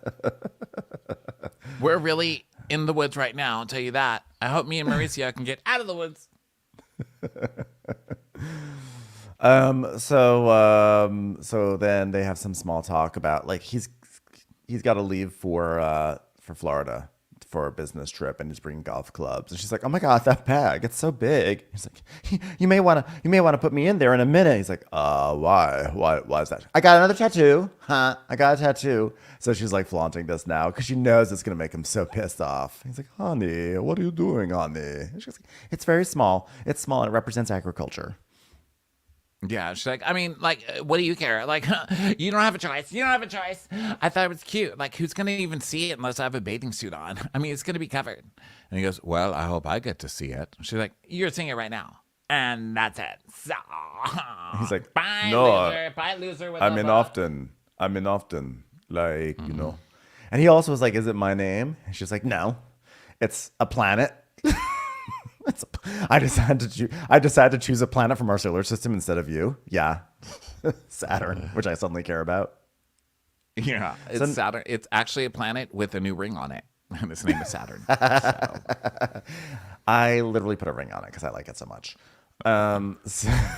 So now we go to Sun's house where her matchmaker comes over, and Avi can't stand her. Avi is she is coming in, and Avi, there's like another assistant there, and Avi's like, she's very bubbly. Be ready. She's very bubbly. Awful. She's awful. You're talking about the matchmaker, right? Avi regarding the matchmaker, yes. He's the matchmaker, Alessandra. She is the worst. Okay, she's like, oh my God, Sutton. Oh my God, Sutton. You're going to go on a date, Sutton? It's going to be amazing. We're going to go. You're looking for Sutton. Oh my God. She's got like this big, long, fake ponytail on her. Oh my God, this girl is the worst. I think she yells at homeless people. I think she tries to I think she waits to see a homeless people really close to the curb and then just gets as close as she can to hit them with her side mirror. I think she's quite possible. I don't trust people who are like this. You were going to go on a date. Here's what I've learned about you. You're really into other people. She's like, no. Who told you that? Okay, here's what I've learned about you. You're a super subtle person, Sutton. Yeah, this woman is definitely trying to land her own TV show via this cameo appearance. So Sutton has invited Dorit to come join because Dorit had a lot of opinions in Vegas about Sutton's dating life. So Sutton invited her, and so Dorit shows up and just walks in. Avi's like, "Oh, would you like to knock? Would you like to knock?" She's like, "No, I just walk right in." So they all sit down, and Sutton introduces Alessandra to Dorit. And she goes, Dorit is the perfect person to help me find a date. Because if Dorit fell in love with PK, then maybe I need to not be so picky. By the way, PK, classy as ever, coming to fight with the ladies on the Instagram, as he does, Ben. Here, hold on, I'm pulling it up. Everybody just calm the fuck down. How about that? So he says, at Sutton Strack, I've never once said one bad word about you, so why would you make up blatant lies to boost your career and then double down is why you're single? You ain't no Dorit love, and don't be so picky. Jeez. Yeah, but the thing is that Dorit, if Dorit were picky, she probably would have gone for someone that wasn't PK. That's the whole point, PK. Let's stop acting like you were Pierce Brosnan. You literally have two of the 100% of your name is in the word picky. So he's also mad because last week I think it was last week when Sutton was like, well, all I really know about that DUI is it was rumored that there was a woman in the car. So he's posting a screenshot of the police report, and it says, from the police, observations after the stop. I approached the vehicle along the driver's side door. I observed a white male adult who was the sole occupant of the car, seated in the driver's seat of the car. I contacted the driver, less identified, Paul Kimsley. So there, it was nobody. Listen, Dorit might not be picky, but hookers certainly are in this neighborhood. How dare you? How dare you, ma'am? I would have loved it if there was someone in the car, but really only if it were Berlin. Ladies and gentlemen, Berlin. Berlin, everyone. Hey, mama. No, we don't sing that if they're going to make me do a breathalyzer, okay? Hey, I'm going to Berlin, refuse that. can you literally take my breath away? Because I really don't want it going through that process. Hey, balloon lady, can you blow the breathalyzer instead? You seem like you built. This is the moment you've been waiting for your whole career. We got the reading back from the breathalyzer, and it is off key. So, gonna have to take you in. We got the reading from the breathalyzer, and it turns out it's 100%. I don't care. Hey, Robin Dixon, get out of here. This is I'd like to play a song from my favorite movie, Risky Business. Get out of my dreams and into my car. Actually, it's not from Risky Business. I don't care. I can't breathe. Berlin, give me back my breath. I like to sing a song from my favorite movie out of Africa. It's called When the Going Gets Tough, the Tough Gets Going. By Billy Ocean. I'd like to sing my favorite song from Frozen as I walk this straight line, which is Ring of Fire. I'd like to sing my favorite song from the movie Cocktail. It's called Caribbean Queen. Caribbean Queen. Now I'm sharing the same dream. Thank you very much, Billy Ocean, everyone. Oh, so Dorit's there now, and she's like, well, I want to hear what your take on this nutcases. And Alessandra's like, oh my God, Dorit. Okay, so here's what we did with Sutton. Okay, we wanted to look under the hood a little bit because we just wanted to figure out what was making that machine work. It sounds like I'm not a car. Okay, so it's just a metaphor. So don't worry, it's just a metaphor, Sutton. I'm not a car. It's just a funny metaphor. Okay, let's just drive on. Let's just drive. I'm not a fucking car. All right, let's pump the brakes on this one. Okay, but let's just pump the brakes there. Okay, let's just shift this into first gear. Listen, sometimes you just need to keep the maintenance up. Sutton needs a little what we call an oil change. Okay, dip it in the stick, change it. So Alessandra's like, well, she was very resistant, but then we had a many aha moments, okay? Because what I heard with my ear, because I have ears, is that she is not looking for a billionaire whatsoever. That's what I heard. Whoa, excuse me. I did not say that. I'm sorry. Did I hear someone's motor get running? All right, you're getting really revved up there. Okay. But what I do feel, okay, here's two things I know about Sutton. She doesn't want a billionaire, and she's incredibly self-aware. Very, very self-aware. I feel like actually anyone who's ever met Sutton or even seen her on TV would know this is the most self-aware woman there is. Avi, come over here. Avi. Yes, ma'am. Yes, ma'am. What can I do for you, ma'am? Cancel that check. Cancel the check to this fucking idiot Alessandra, okay? Cancel payment on this check. Now, Alva, here's my cocktail. Okay, can you just hold it for 1 second? Okay, good. Now throw it in her face. Do it. So this was very funny because Alessandra knows nothing about Sutton. Okay, listen, I don't need you to know everything about Sutton, but A, she's on TV, and B, you had a meeting with her, an in-depth meeting with her. You know nothing. Sutton's not going to turn down a billionaire. Do you know how much she's worth? Of course, no one's going to turn down a billionaire, Alessandra. Get the fuck out of here. You're fired. Yeah. And Dorit is like gobsmacked by the idea that Sutton might be self-aware. I mean, she is literally so lacking self-awareness, which is what makes her a great housewife. Dorit's like, I would say that her biggest downfall is that she isn't self-aware. I mean, some people like to use the words erratic or strange or manic or Toyota-esque. I'm not a car. Why would you say that? Just trying to keep you on your toes. Listen, if Sutton is basically like I would describe an automobile. Now you're literally calling me a car. She's a Ford. She drinks a lot of fuel. All right, she's not really a sipper. She's more of a gallon chugger. Do you know what I'm saying? What's the opposite of a pickup truck? You know, like what's the opposite of built Ford tough? Is there something called like built Ford weak? Is that something? Let's just say if Sutton, okay, let's say if Sutton was powered by vodka, she would literally start fracking in her own backyard. Wait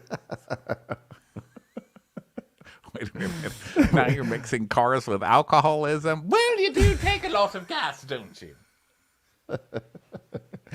Oh, okay. Now, Alessandra, do be careful. There's a very intense security system in this household to make sure no one steals her battery. So Alessandra's like, oh my God, I can totally work with that. And Sutton's like, well, listen, I don't know about any of that, but I can tell you this. I'm very confident. On the road. Shut up, Dorit. So then now they start looking at some of the bachelors. There's like Bachelor S, and he loves kids. He loves to travel. And then Sutton just zooms in on his dick. I just need to see what it looks like in there. And Dorit's like, oh my, she's zooming in on his privates the way she zooms through toll lanes. And then we have Bachelor M, who is the CEO of an entertainment firm. And she's like, ugh, absolutely not. Yeah, she's like, that is disgusting. Okay, what entertainment coordination? What the hell is that? She's like, what? He owns an entertainment company. Oh, really? But he coordinates people who work at children's parties. That's a pretty good one to read. All of a sudden, she's like, die in the fire, Alessandra. I'm swiping left on that one. Yeah. So she goes, yeah, and number 2, I don't like a black shirt with black tuxedo. I'm out. And Dorit's like, oh, black tie with a black shirt and a black jacket. Oh my God. Worst thing ever. Hello. It's called going for monochromatic look. So Alessandra's like, well, imagine if someone judged you on everything you were on your first date. And then, and Dorit loved that. She goes, yahoo! And then we see, of course, a flashback to Sutton wearing her cat sweater on that date last season. Yeah. And so Dorit's like, I'm not sure Sutton should be judging somebody on fashion choices. That's like calling the other part non-sticky, isn't it? Lots of non-stickery going on here. Pots. That's like a pot calling the kettle a Lincoln Continental. So then we have Bachelor number 3, who's into plant-based meals, and he likes watching classic movies and relaxing indoors with a nice bottle of wine. And so he goes, I hate wine. Dorit's like, well, I mean, what they need to say is relaxing with a bottle or 2 of vodka, you alcoholic. Sutton's like, I am going to kill her. I think she wants to die today. So they all choose Bachelor number 1. And I don't know why, because he's the entertainment coordinator in the all black, but there they go. They picked him. I thought number 2 was the hottest. Wait, did we see their faces? No, actually, we saw 2 of their faces, and one of them was blurred out. One of them refused. Maybe to be that's seen the one on I the liked. show. Yeah, I loved his murky features. I love a faceless man with a job. That's all I really need in life. He doesn't want to be seen by us. Okay, so now we go to people getting ready, and Kyle is getting her hair curled and getting ready for dinner. And then Morgan FaceTimes her, and she's like, "Oh my God, like, what about your tattoo? Like, tell me about your tattoo, you guys. I made Morgan, like, I put a tattoo on Morgan today. It was hilarious. Morgan, tell him how hilarious it was. It was so funny. You guys, do you think our relationship is weird? Morgan." The guy curling my hair thinks that our relationship is so weird, Morgan. It's crazy, right? And then it turns out that Kyle had tattooed the K onto Morgan, and Morgan's like, no one else can say they've been tattooed by Kyle Richards. And Kyle's like, oh my God, like it was like really hard. Like you have like so many things on your, like you have like a trout and like a roll of toilet paper. I couldn't think of like one thing I actually want, like that you don't have to put on you. So like, what's like the one thing? I mean, it was just like crazy. We're just like such good friends. People are so misunderstood about our friendship. Morgan does not look happy about having Kyle force a Morgan K does not onto like her that K. arm. What the fuck? Who does that? Well, you know what they say about kisses. Every kiss begins with K.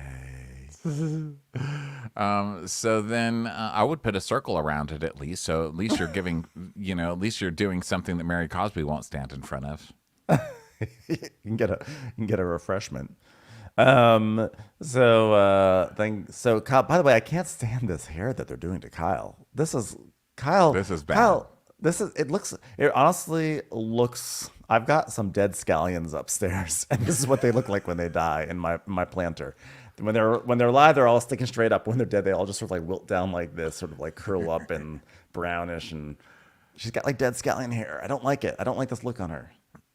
So Kyle is telling us the ladies are giving me such a hard time about not drinking, and like I'm feeling a little peer pressure. And like if I'm honest, like okay, like here's my options in life. I can either drink margaritas, or like do the splits and say something I regret and like wake up with a headache, or I could smoke weed or eat weed and just shut them all up. Let's not blame the splits on the alcohol. That's just innately in you, okay? It doesn't matter, because I think we've seen you do the splits even sober. Didn't you do the splits with Kelly Clarkson very recently?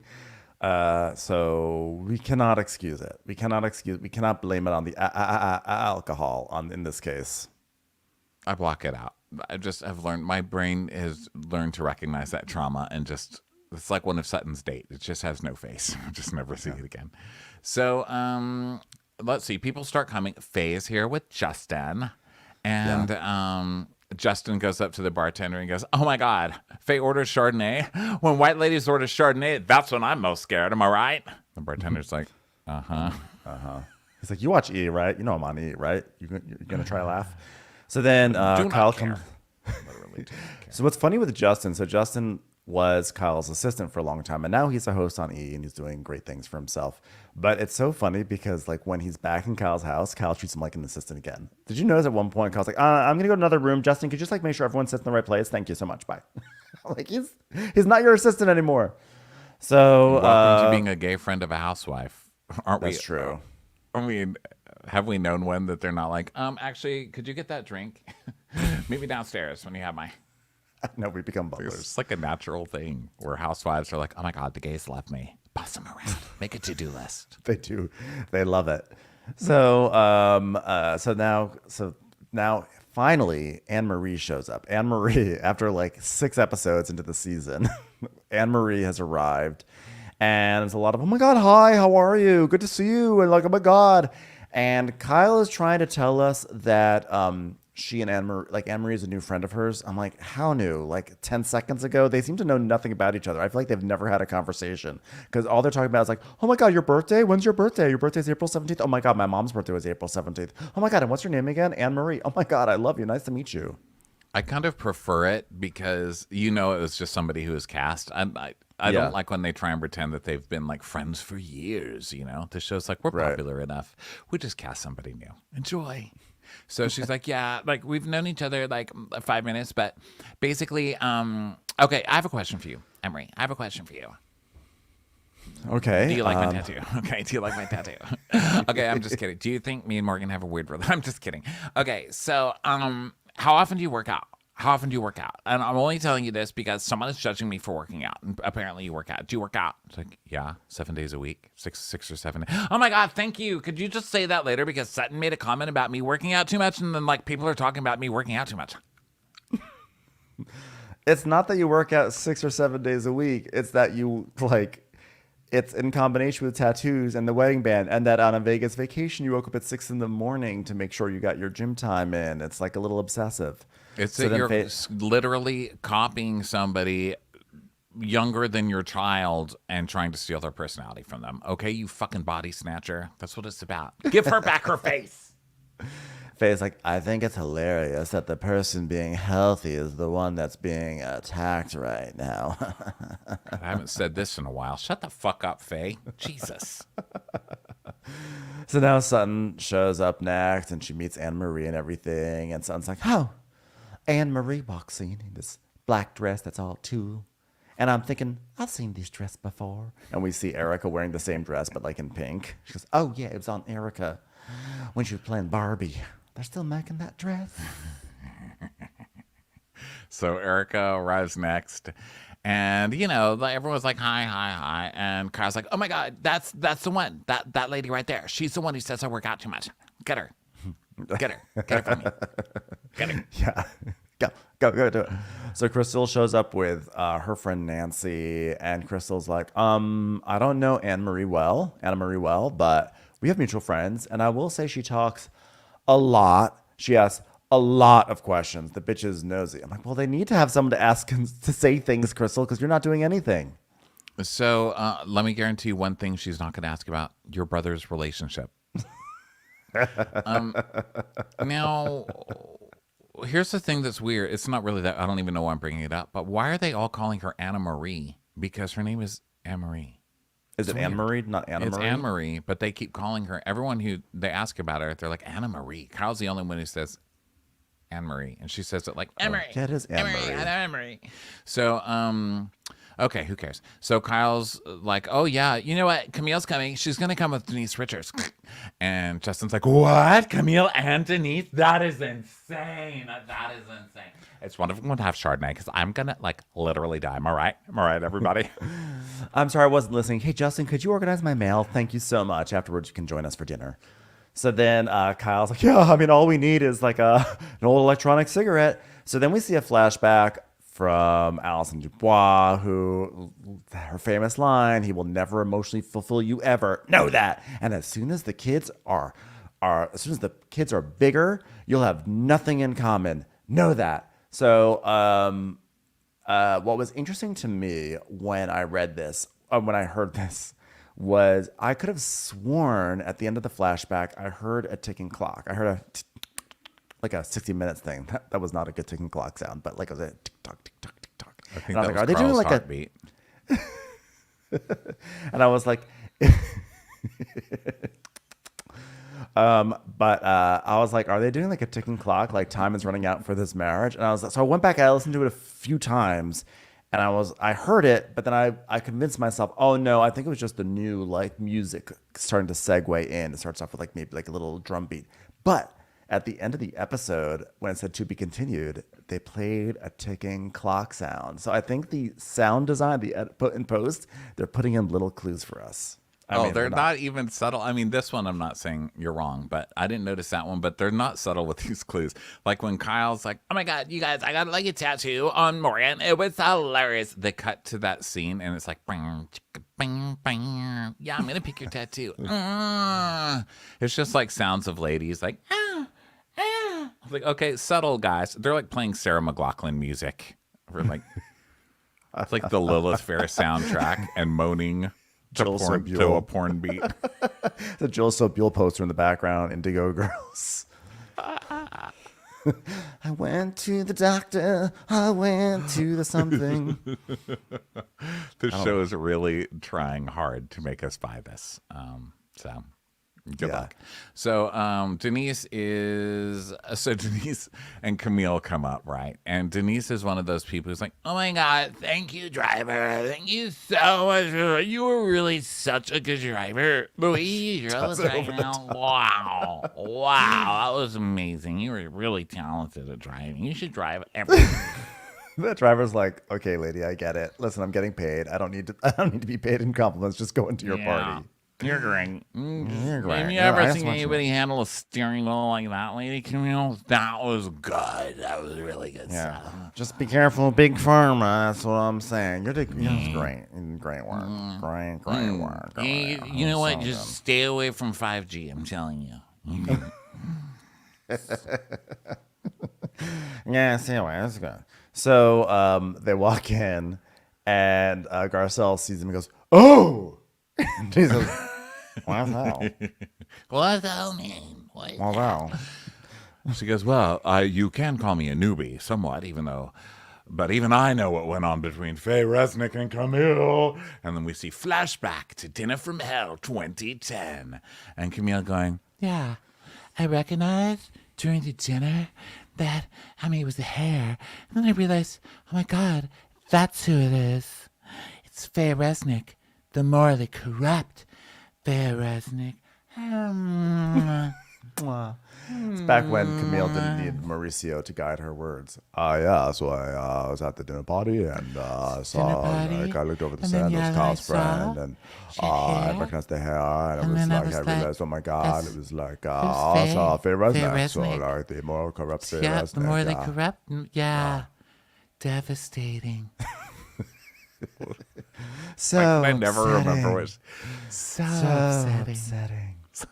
I wish I could find that. I changed computers like 3 years ago, and all my little favorite Bravo audio clips that I gathered over the years just all disappeared. They're around. Oh, no. They're not deleted, but they're like hidden in like a folder somewhere, and I just always want to play the clips, and I can never find them. You need to find those. Those are classic. Come on, Ben. So sad. Well, maybe I'll check my Farrago. Maybe it's on Farrago somewhere. I'll look, but Farrago. It's an application on, and it'd be great if it were there, but I don't think it is, which is sad. Just a little peek behind the scenes, everyone. Oh wait, it's here. I think it's here. You know how sad that we're going to be celebrating somebody else's, at the same day that we hear about our friends' split. So upsetting. I know. It is actually hilarious every time. He literally just like, okay, I'm gonna finish the sentence for you because you're getting lost in it. just trying to make it stop. Yeah, because then he was like. So, okay, so they come in and Garcelle's like, oh my God, those two do not like each other. Even I know that. So everybody says hello, and Erica's like, "Wow, you're down to eat this dinner with the THC and the CBD." And Denise is like, "You know what? I do not want to eat that. I smoked weed twice in my life, was not good, and I'm not gonna say who I did that with." And looks straight at the camera and starts winking. It's like, yeah, the last thing that I need to be right now is incapacitated. Hello, my baby. Hello, my darling. Denise is just shit-faced. And I was reading speculation online last week. People were like, oh my God, Denise is embarrassing. What's wrong with her? And people are like, no, you guys, it's just a THC party. That's the only reason. No, she showed up like this. Love it. But though, God bless her. She looked like she was having a great time. And she still, despite being fucked up, she was still like fairly with it. Like she was able to engage in all the conversations, just sort of in a slurry, kind of like happy-go-lucky way. I was happy for her. Yeah. So Garcelle is, she's saying that she won't. She's talking about how she won't do edibles because you never know when they're going to kick in and stuff. And then Dorit goes up to Sun and goes, do you want to talk to Kyle? And so it's like, I'm going to. But before she accuses me of alcoholism, I thought I'd get a cocktail first. Sky's the limit. Literally, I don't do Sky. That's where I draw the line. This idiot with a big plastic ponytail tried to fix me up with someone who drank Sky. I'm never seeing him again. I'll tell you that much. Fired her, threw her off the balcony. It's pretty funny. I think it was Cynthia who was saying, the thing with weed, you just don't know when it's going to hit. Because Cynthia Bailey is also at this party. Dun, dun, dun. Yes, I feel like we didn't talk that. Cynthia was there. Yeah. Yeah, it was really like Bravo was kind of like, okay, we don't know how the season's going so far. We're just gonna put every single person into this party and see what happens. Yes. Okay, so Dorit's like, so then did you talk to Kyle? And she's like, I'm going to. I just thought, what? I thought I needed a cocktail first. A cocktail would be in order. I was like, for a second, like, you were just walking into this trap. You're just walking right into it, this whole alcoholism trap. Every time they say, hey, Sutton, want to do something? She's like, after a drink, I do. Yeah. So then Faye and Camille have like a fake hug. Like, hi, nice to see you. And so they by the way, so while Kyle and Sutton are going off to speak, she tells Justin to have everyone sit where their place card is. And I just want to point out, this is important because Kyle has given assigned seats at this table. So what this means is that later on in a few minutes, Kyle has placed her best friend, Faye Resnick, directly across from Camille Grammer. This is the sort of friend that Kyle is. This is the bullshit. She does it all the time. Who did she seat against across from each other last year? It was. I mean, this is just fucking Kyle. You know, that's why it was always. And I don't even mind. I mean, it's a housewife show. You got to keep it moving. You know what I mean? And she's good at that. I just always. That's what always made me crazy when they were accusing Vanderpump of like making things move. You know, like manipulating the storyline. Kyle's accusing somebody of that. My God, she was just better at it. You know. So, Camille and Denise get to the table, and Denise's like, Shibbles, where are we supposed to sit? There's 2 people named Denise here. It's like, no, that's one Denise. I think you're seeing it 2 times. There's 6 Denises at the table. Hey, everybody's name is Denise. Raise your hand. Oh my God, there's like 5 hands raised in front of me. They're all on me. How do I have 5 hands? How? What's going on here? So Camille's like sitting across from Faye. And Faye, of course, just moves. She just switches with Justin. I think she switches with Justin. Who knows? And Faye is like, I have no interest in talking with that woman. As if people are just like clamoring to talk to Faye Resnick after all these years. So Camille's just giggling in the corner, which I love. I just love that they just bring out Camille every few years and Just to be evil to everybody. just to be evil. Thank God. That would have been disgusting if I had to sit next to her. Camille, God, she's one of the greatest friends of all time. She just does it so right. Okay, so then Sutton and Kyle go into that other room, and Sutton's like, so, it got sales. I got heated. I did get heated. And Kyle's like, yeah, and it even got even more heated at your house. I mean, even more heated, hotter than a hot toddy, which you probably drank because you're an alcoholic. So let's just get right to that. Yeah, and Sutton goes, yeah, which I hated. I hate it almost as much as I hate these twin basketballs that you have sitting on candlesticks next to your fireplace. What's the deal with that? Anyway, did you notice that, Kyle, by the way? I'm gonna give that fight the same review that everybody's giving you in Halloween Kills. Hated it. And Kyle goes, I know. And that's why I kept saying, I didn't think you were being yourself. And Sutton goes, I wasn't being myself. And I had to have a meeting with Christian, my ex-husband, over the weekend. Kyle, he got a big promotion, like a big promotion. Okay. He's moving to London. Yeah. I mean, okay. Yeah. Okay. And then and the way he tells me, it was not celebratory. It's more like, you're moving with me and James. He wants me to move to London with James and live in a castle. Well, he can fuck off. I mean, okay. It's just, no, well, I'm glad you can say that, Kyle, but I can't say that. I mean, okay. I mean, look, you can't force you. Like, he doesn't have the right to tell you what to do. So, I mean, go ahead and finish the story. Okay, it's only something upsetting if it's to Kyle. Like, she's the worst person. Like, at least fake it. You know what I mean? Like, the lady's at least trying to make peace with you, and you're just being terrible. Now, this is where Kyle enters the mode that Kyle's always in. I don't know. She doesn't need to enter it. She's always in it. She's just going to make Sutton crazy and then go back to the table and say how mean Sutton was to her after she just literally made her crazy. Exactly. And Son's like, when I went through my divorce, my ex had, he had a big team and he could fight me. He could fight me harder. Okay. I was like Princess Leia against Darth Vader and all the stormtrooper things or whatever. Why do they keep giving me Star Wars stuff to say in these shows? I don't know. I haven't seen the movie. Why do they keep doing this to me? He's extremely powerful globally. Okay. And Death Starly too, if we want to take it to Star Wars. So Son's like, she was like, what did she say? She said, I'm not talking. She says globally, and I'm not talking about selling. What is she? Oh, real estate. I'm not talking about selling houses. He is powerful globally. Okay. Oh, I guess that's a dig at Mauricio. Yeah. So Son's basically, can he just take James, my adult son who's in college? Can he just take him? And I don't know if maybe, like, what if James actually wanted to go with his pa and move to London to a big house? Like, what, instead of with his mother who just sits at home and drinks cocktails by herself? Like, I couldn't deal with it, Kyle. Will London even have vending machines for James to attend to? How's he going to become a good person?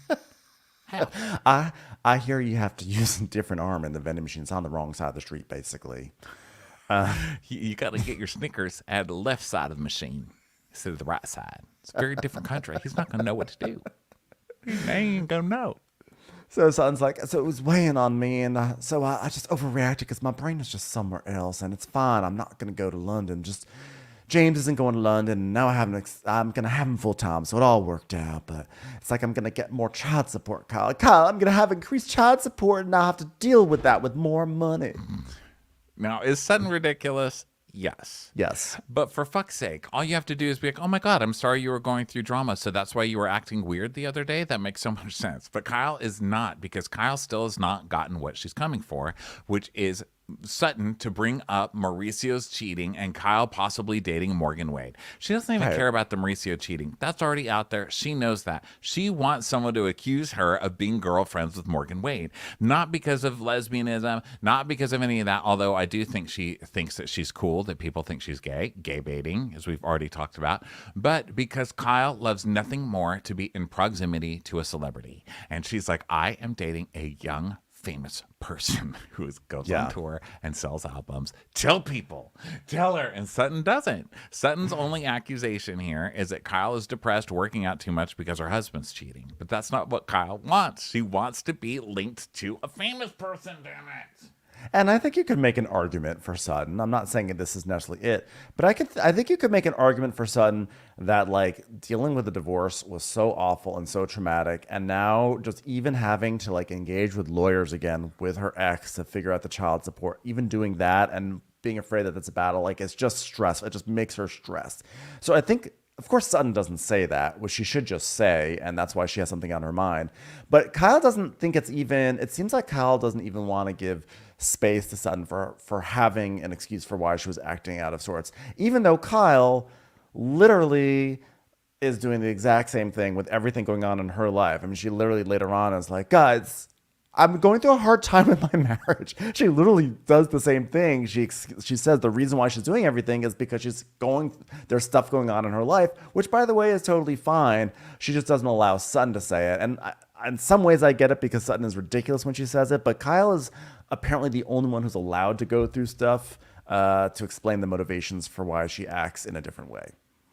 Well, she's also saying like, well, oh, let me get this straight. So Sutton wants like sympathy for a move that's actually not going to happen, and she's going to get even more money because she's going to have her son all the time. Like, help me connect the dots here. Okay, so you're really upset because things aren't working out in your marriage in your giant mansion when you own part of the agency and you're not going to have to worry about money again. You see how fucked up that is? Like, yeah, you're rich discounting people are someone. allowed to cry too. Okay, now they might be more important tears than y'all's, but they are still tears. Okay, the salt might be pink Himalayan sea salt that is actually from the Himalayan Sea, even though that's not really a thing probably. But you wouldn't know anyway because you're poor. You understand what I'm saying? So Kyle's like, so when we went to your house, like what was going on there? Because you were off. By the way, Kyle's favorite thing is to accuse people of being off. This is what she always does. I think, as you mentioned, probably 5 times this recap. And I'm just reiterating for the 6th time. And that's why it's hilarious that the moment someone asks Kyle why she is off, she can't deal with it. And Sutton's She like, freaks out. Yeah. 100%. I was off 100%. And Kyle goes, well, it was aggressive. It was an aggressive off that you were. And Sutton's like, well, something was going on. I was trying to tell you about the soda machines in London and such, but you didn't have the patience to listen to me.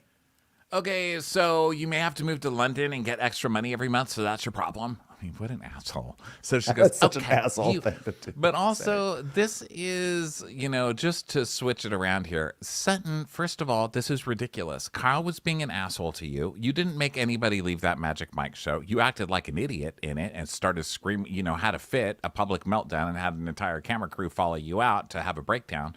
But Kyle did not follow you to be supportive, and she did not. She followed you to make you look even dumber when you removed yourself from the situation, and then she just poked at you to make you lose your shit even more.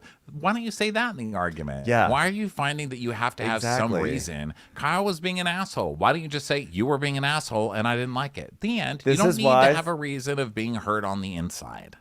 This is why she's our flawed crusader, because she just doesn't say the things she needs to say. She fights for the right things, but she doesn't say it in the right way, and it's hard. It's hard on us, because I actually 100% agree with you, because I was just sort of saying, like, from a theoretical argument, like Sutton is allowed to actually be upset and have this thing distracting her, but realistically we know what's going on and we know what Sutton's issue was, and why don't you just say it and shut Kyle up? That would be the best of all worlds. No, she's gone away and she's decided the thing that all these girls do when they need to get out of something is they come up with some big emotional excuse, which is true. It's very right? bravo, very bravo. And it's also very just modern times. Like if you're called out on anything, it's like, oh my God, I've been traumatized, as we'll get to in Miami later. So that's, I think, where she's going, but it's not going to work with her because Kyle literally does not care. I mean, Kyle is never going to give Sutton any kind of respect or any of that, and it is kind of funny to watch it. That's why I'm laughing, because it's just so ridiculous. Sutton's like, well, oh, really? Here's my trauma. I'm getting more money, and my son's moving to a different city, or my husband's moving to a different city where I'm never going to have to see him again. And my son, who I've stated on television multiple times is an asshole, is going to be leaving me alone. It's hard. It is hard. It's hard. It's a hard knock life. So Kyle goes, it's devastating. I'm sorry. Okay. And Sutton goes, it's a big deal, Kyle. And she goes, well, like it was a big deal when you couldn't have a fashion designer come to town. And Sutton's like, okay, no, it's well, that was old shit. Not Sutton's old shit. Fair point for Kyle. I'm gonna actually give Kyle a point on that one. Sutton goes, well, it's an end of an era where I'm making only so much for child support, and now a new era begins where I'm making a lot more. Okay, will you just listen for a second? Kyle's like, are you that out of touch? You're in a copycat face trying to make people think you're dating a 28-year-old. You are sitting in the shadow of a branded agency basketball that is on a tiny little pedestal. I am not joking about this, by the way. This is an actual thing I saw. I put it on our Instagram on the stories. There are basketballs that say the agency on them on pedestals next to the fireplace. You know what? Honestly, I get literally your furniture is literally sitting on a floor copied from your Better Than You sister, and you have the pink light reflecting on you from the hallway that you have copied from Erica Jane, of all people. Can we not call people out of attention? Okay. So we go back to the dining room, and someone asks Justin, I don't know. Someone's like, "Are you the only man here besides the chef?" And Justin's like, "Yes." And the chef is single, cute, and 30, which means he's limber. Chris, get in here. And I was like, "Oh, 30? That means he can go all night long." Yes. Then he says, like, you can be limber after 30. I mean, come on, I'm plenty limber and all the photo shoots to do with my daughter on the OnlyFans. So then we go back to Kyle and Sutton, and Sutton's like, my ex-husband is leaving the country indefinitely. I loved him, Kyle. And she's like, oh my God, he isn't leaving forever. You just fly back and forth, Sutton. I mean, I think it's not like a situation you can be sad over. I'm just saying, like, it's an excuse because you make up excuses when you behave like this.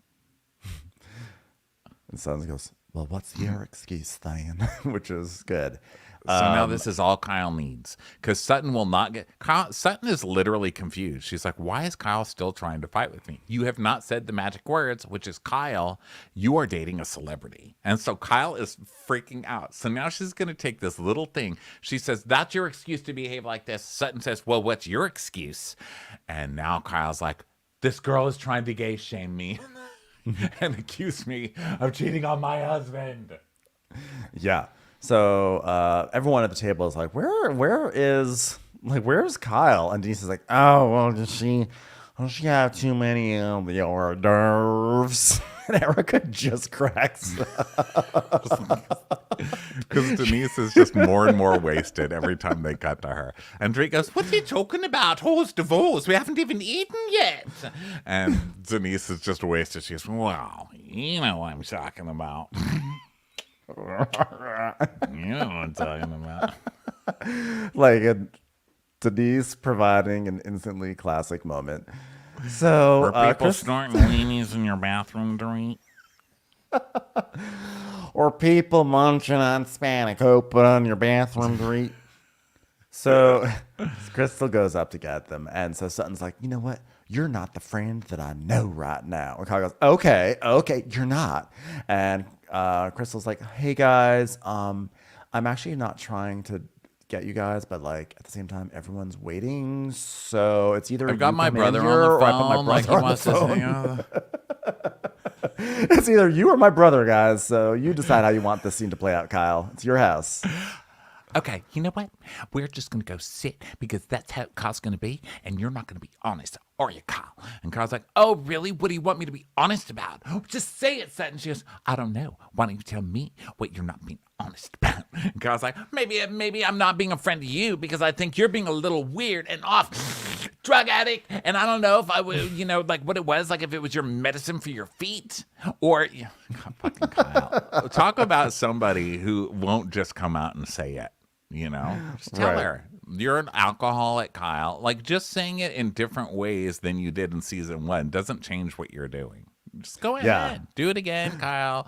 Use addiction against somebody right before you use an eating disorder against them. Go ahead. Well, she actually kind of does because she goes, I don't know if it was the medicine for your feet that makes you act strange with your stupid feet podiatry medicine, or I don't know if that was your first drink or if you've had a couple or, if you know what I'm saying. But something is not right with you, possibly alcoholism. And if you have something that you want to say, just fucking say it, Sutton, in between your hiccups.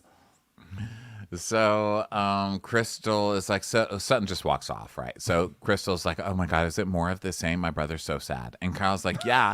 Like she keeps doing this whole like she's acting like she's concerned or something. I should be sharing with her. Like what should I be sharing with her? Like this is like literally crazy. I mean, she's just gonna say it, right? She can say it. I hope she's gonna go tell her to say it. Just tell her to say it.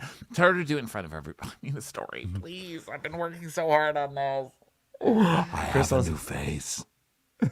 Crystal's like, I think you guys are sort of doing the same thing to each other. That's what I'm reading. Hold on.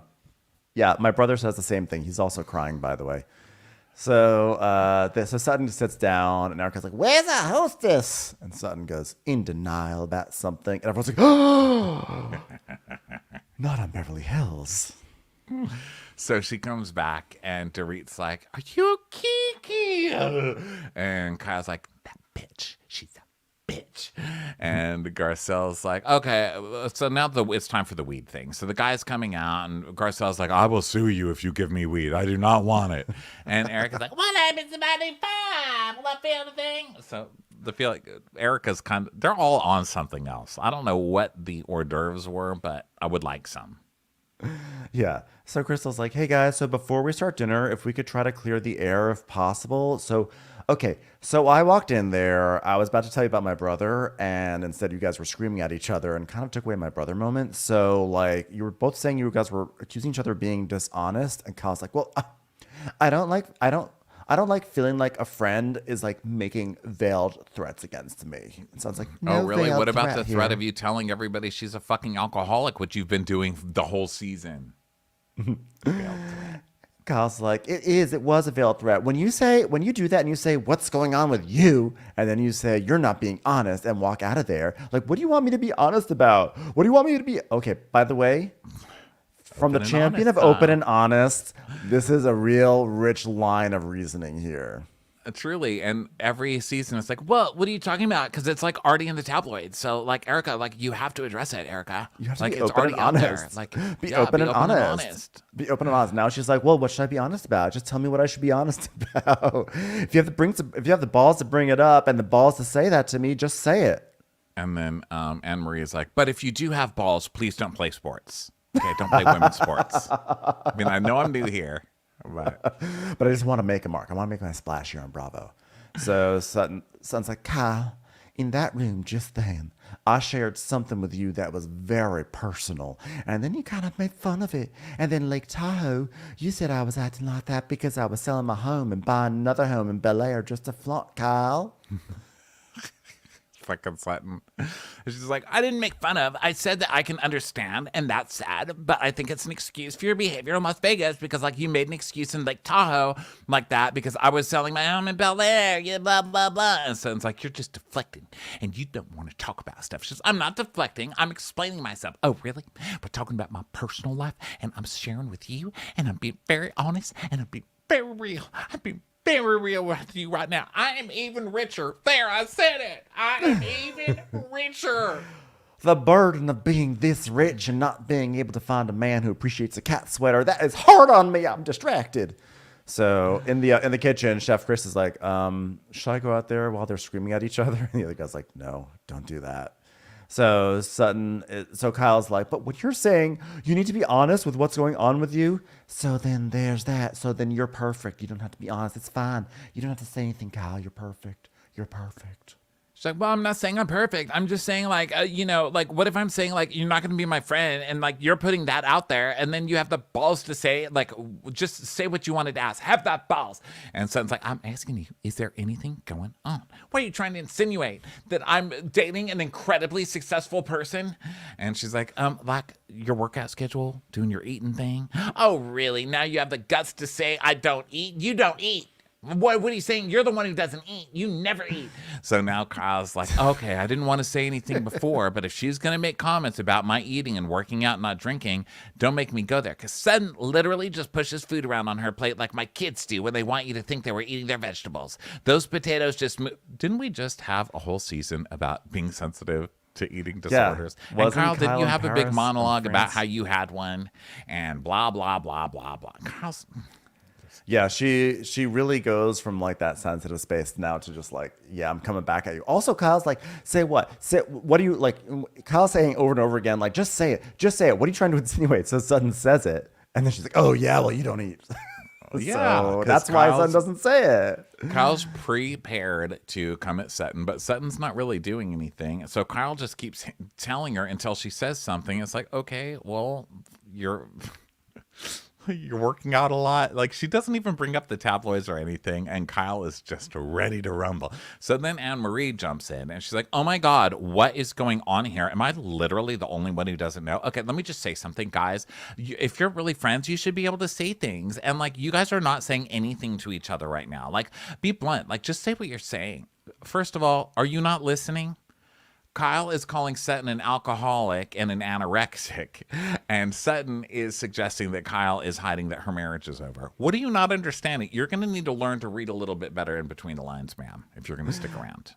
Yeah, so Dorit's like, 100% agree. And Anne-Marie says, but you're not saying anything right now. And Sutton goes, is there something going on in your personal life that you would like to share, Kyle? And Anne-Marie goes, but with what, though? With what? What are you trying to say? And Garcelle's like, really?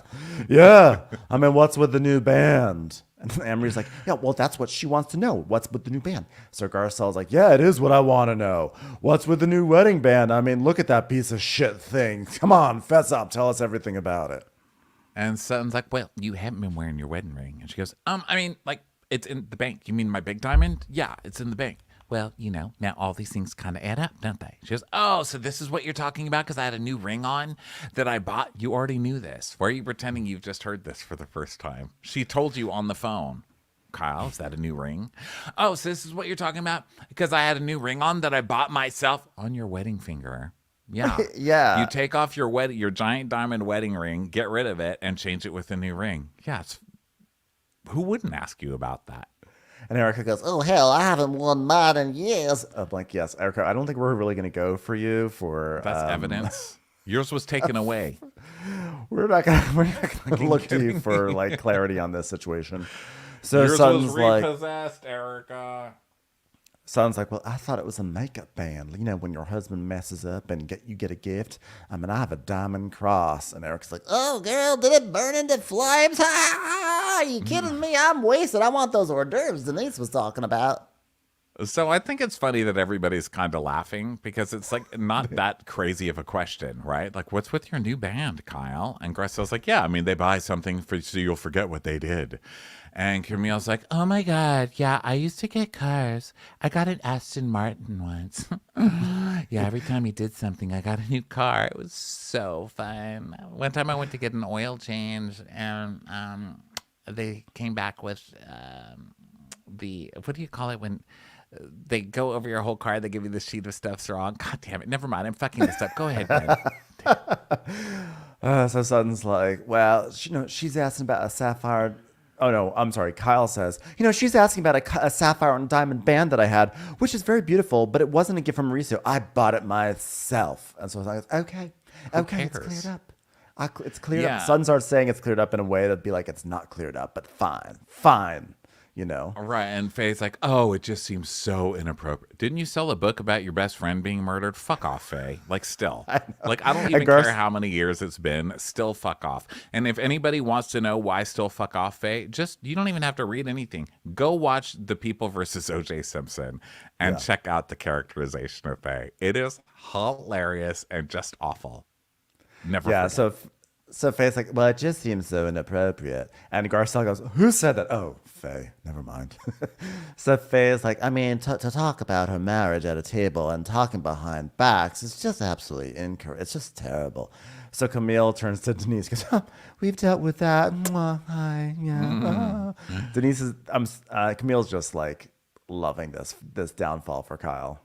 Yes, and Denise is like, I don't even know what anything's about right now. You know what I'm talking about, right? So Sutton's like, okay, so it's clear. I'm clear with him. If we're clear, then I'm clear. And Kyle's like, well, it's just a weird thing to say. Like, I mean, Garcelle, where'd you get that necklace? Garcelle goes, Zara. I'm surprised she wasn't kicked out of Kyle's house when she said that. So everyone's laughing. So like Kyle has nothing to stand on here. Like nothing has been asked that's been crazy. Like, why are you wearing a new wedding ring? Erica's just happy that Erica's like, Sutton digs into people's lives. I don't know why she does it, but I'm just glad it's not me. And Kyle goes, well, guess what? I buy things for myself. I bought a Cartier ring with you. You buy rings. I bought my ring myself. I bought that ring. But it's like, yeah, but you took off your wedding band and put the ring you bought on your own ring finger. I don't know, Kyle. So then Sutton's like, okay, and it's all cleared up. And Kyle still has not heard what she needs to, which is you're dating a famous person. So she's like, okay, so what you're saying is that my husband's cheating on me. Is that what you're saying? And she goes, did I say that? And Anne-Marie's like, wait a minute. Kyle can't get new jewelry and Kyle can't get fit. Is that what we're saying? Oh, my God. Anne-Marie, no. It's just not the time. No. This is not how you want to come onto this show. And Kyle's like, oh, I guess pretty much, Anne-Marie. Thank you so much for that original point. By the way, make it even worse. I said, don't you guys remember? I said at the retreat that this year hasn't been one of the best, has not been one of our best years. Okay, we've had a hard time. Okay, guys? And Faye goes, that's marriage. Shut up, Faye. Because, I mean, it's not been a great year, and I shared this with you guys. I shared it. It just feels like a little bit of a low blow. Is that not enough for you guys? No one said anything to you. You're literally forcing everybody to bring this up. Nobody has said it to you. So Sutton's like, sure. She goes, well, do you want more? Do you want my husband to have cheated on me and bought me that band that he did not buy me? Is that what you want, Button? And Erica's like, well, let's not do this right now. She's like, he didn't buy it. He didn't buy the ring. So Garcelle, thankfully, is like, yeah, I don't think Kyle wants to address the elephant in the room. Is there something going on in your marriage? That's the question, not who bought the ring. Well, great, Kyle. I'm happy. I'm content with all your answers. And I'm saying that in a way that says, you're a fucking liar and I know all about it. So Faye's like, it's weird. It's weird that you say that. It feels wrong. So Kyle goes, everyone's saying what's going on with you. If I'm exercising and not drinking, because guess what? If I have 2 glasses of wine, then the next day I feel down and depressed. I can't afford to feel depressed right now. And now I'm going to express my feelings through a song on this banjo. Oh my God. Still nobody gets it. So Kyle, the queen of open and honest, not being open and feels like not being honest. Not being honest. No, deflecting. Open or honest. Well, God, it feels good to be back on the anti-Kyle train. I was worried for myself there. What an asshole. And you know what? Thank you for not changing, because sometimes there's not a lot of dependability left in our world. And I just feel like the dependability of Kyle still being a dick just makes me feel good inside. It really does. So thank you. Yeah, you know what? And by the way, Sutton this is a good cast for Sutton, because there have been so many situations where Sutton really should be the villain. And there's just always someone who fucks up more than Sutton, and she always comes off as not the villain. So good for her for landing on this show. It's really worked out well for her so far. She is giving enough to be like, okay, so I asked about your wedding band. who cares? You know, she's learning like the whole gaslighting thing like Kyle is. Because normally I feel like Sutton runs away crying, but this time she's not. She's just like, what the fuck ever.